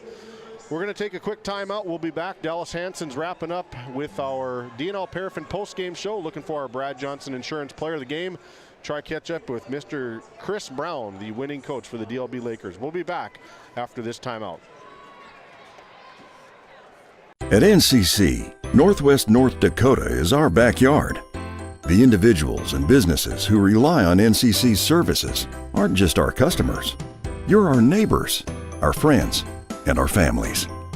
That's why we're committed to providing the high-quality internet, video, phone, and security systems you need to stay connected with the friendly, local service you deserve. NCC, making connections in Northwest North Dakota. While being the largest leaseholder in the Bakken, Continental Resources believes that we are among the most efficient and cost-effective producers of oil and natural gas on the planet. One of the most effective ways of putting action behind our values is by giving to those communities in which we operate. American Energy is a huge contributor of tax revenue to local, state, and federal governments, an economic catalyst, and a job creator. If you want to work in an environment that encourages teamwork and putting your ideas into action, visit CLR.com to start your new career today. Go. Hey, we're courtside with our Brad Johnson Insurance Player of the Game, Paxton Eastos. Paxton, I know your family well. You used to go pheasant hunting with your dad and your Uncle Tyler. Fun to see you explore. You're doing a great job in your senior year. How's it feel to make the regional championship game? You know, we're just going to treat it as another game. Been here before, just can't look at it too big. Don't let the moment get too big and just live in the moment, I guess. Not look Hare didn't play for Bottineau. He's a nice player. Did you guys know that going into the game at all, or what was the thoughts coaching-wise? We did not know that. We had fully intended for him to play, I guess. Even warm-ups, came up to warm-ups, we thought he was going to play, and we saw he wasn't. Went back to the locker room and set a new defensive game plan, I guess. Paxton, you've kind of been the quarterback, if you will, of this basketball team. You're a leader. What do you say to your guys Thursday before the regional championship? Just take it easy, not let the moment get too big, like I said earlier, and just play within yourself. We're going to be back with Coach Brown in just 1 minute. Coach Brown looking at his players, so we'll be back in 1 minute. Located in Crosby, North Dakota, Brad Johnson Insurance has been helping clients find insurance coverage since 1986. Our team is passionate about serving the community in which we live and pride ourselves on getting to know our clients to best serve their needs. Our staff is active in the public and strives to better our community through participation, involvement, and by supporting area events and youth programs. For a quote, visit bradjohnsoninsurance.com or call 701-965-4200 today. At Border Plains Equipment of Stanley, our vision is to be the respected and recognized leader in agricultural equipment and the employer of choice by helping people succeed. Our mission is to serve agricultural customers and communities by partnering to meet their needs through the sales and support of farm equipment and technology. Visit plainsag.com to check local inventory or stop by at 8141 off Highway 2 in Stanley, North Dakota today. We're courtside here in our Continental Resources Coaches Comments. I got Coach Brown, and Coach Brown, we were just talking. Did you know Hare wasn't going to play before the game, or what were your thoughts on that, the stud for Bottineau not suiting up? I had no idea. You know, we talked in our walkthrough today, when that was what our concentration was. All Hare, you know, because he is an all-state player, great player. Didn't see him. Tried to keep our focus, you know, but I thought, you know, Bottineau did some really good things without him out there. They moved the ball really well. I thought actually almost better at times because they had to, you know, and that forced our hand a little bit defensively. So, yeah, kudos to them. They played hard for 32 minutes. You play Stanley now in the regional championship. What do you know about the Stanley Blue Jays, and how can you defend them? They're big. Yeah. They're really big.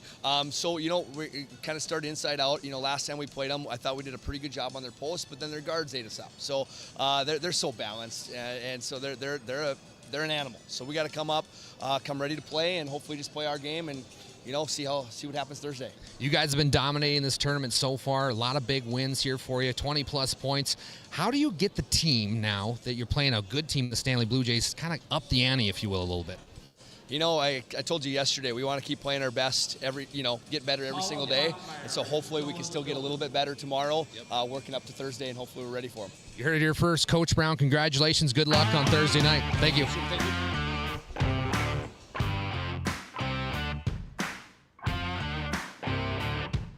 At NCC, Northwest North Dakota is our backyard. The individuals and businesses who rely on NCC's services aren't just our customers. You're our neighbors, our friends, and our families. That's why we're committed to providing the high-quality internet, video, phone, and security systems you need to stay connected with the friendly, local service you deserve. NCC, making connections in Northwest North Dakota. At Souris Valley Dental Group, we've been using modern treatment techniques and products to help families smile since 1968. Voted as the #1 dentist in Minot, our team of expert dentists combine their unique areas of expertise and their experiences to create treatment plans that help each individual patient meet their goals. Contact our dental office at 701-419-8900 or visit sourisvalleydental.com to schedule an appointment today. You can count on us to keep your family grinning from ear to ear for many years to come. This Game Day Media broadcast is brought to you in part by Otheon Boutique. Shop in person in downtown Tioga or visit their website at shopotheon.com. Gustafson Septic Service Incorporated, family owned and operated since 1986. offering septic service, portable restrooms and hand wash, sewer jet and camera services. Located in Stanley, North Dakota, call for a free quote at 701-628-2960.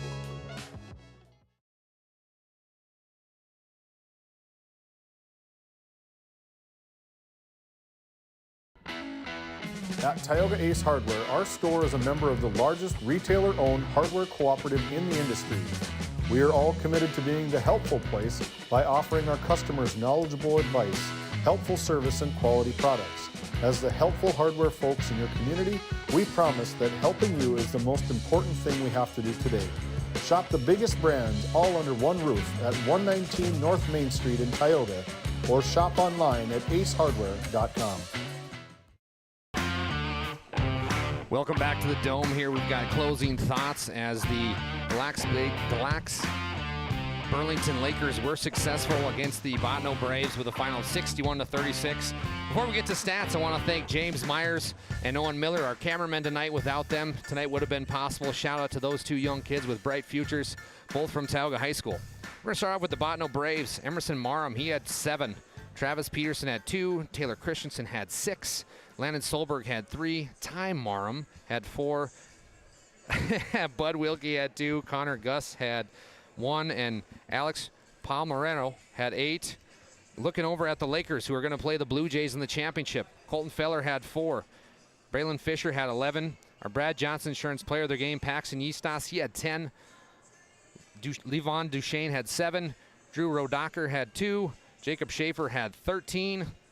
Jace Crockett had 8, and Ty Hughes had 4 for a final of 61-36 to move the Lakers into the championship against the Blue Jays. It's been a lot of fun, Pat. I want to thank you for joining me, as well as our executive producer, David Peterson. Pat, please come back on Thursday. I know you got a few options. We do. I'm happy to be here with you guys. This was a ton of fun these last 2 days.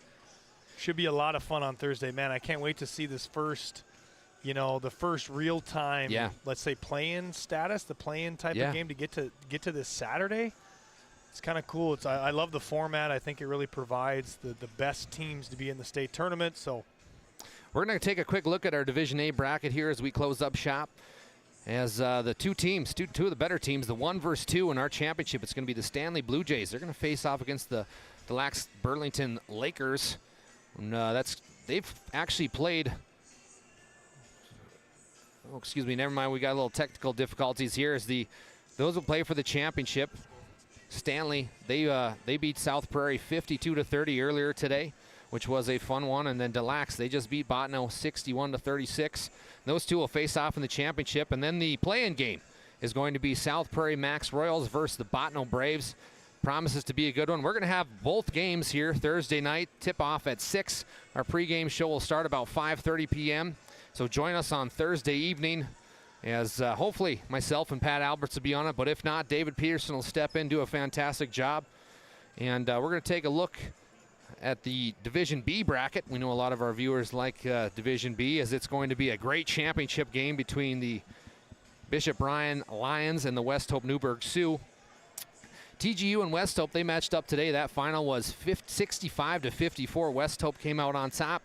And then it was the Bishop Bryan Lions. They beat the Our Redeemers 42-39 in a highly contested game.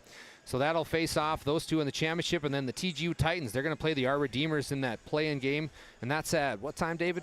5:30 tip-off. Randy Peterson will be down there in Newtown with audio-only version.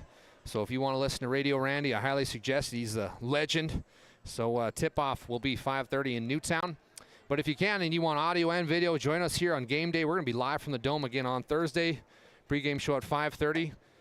For myself, Dallas Hansen, my color man tonight, Pat Alberts, executive producer David Peterson, 2 camera guys, Owen Miller and James Myers. We are signing off from the Dome. See you Thursday. Tonight's Division A Region 3 boys basketball tournament coverage was brought to you by NCC, Tioga Medical Center, O-Theon Boutique, Souris Valley Dental Group of Minot, D&L Paraffin, Brad Johnson Insurance, Bravera Bank, Continental Resources, Nessa Consulting Service, DA Land, LLC. 701 Cornhole Company. Tioga Ace Hardware. Border Plains Equipment of Stanley. Tioga Parts Supply. Tioga Drug and Soda Shop. Prairie Home Furnishings. Montreal County Health Center. Brandy Larson Insurance Agency. Thrivin, Kyle Hansen, Financial Advisor. TNT Measurements Incorporated. MC Property and Maintenance, LLC. Gustafson Septic Service Incorporated. RTC Networks. The City of Ray. United Quality Cooperative. Game 1. Flag Family Media.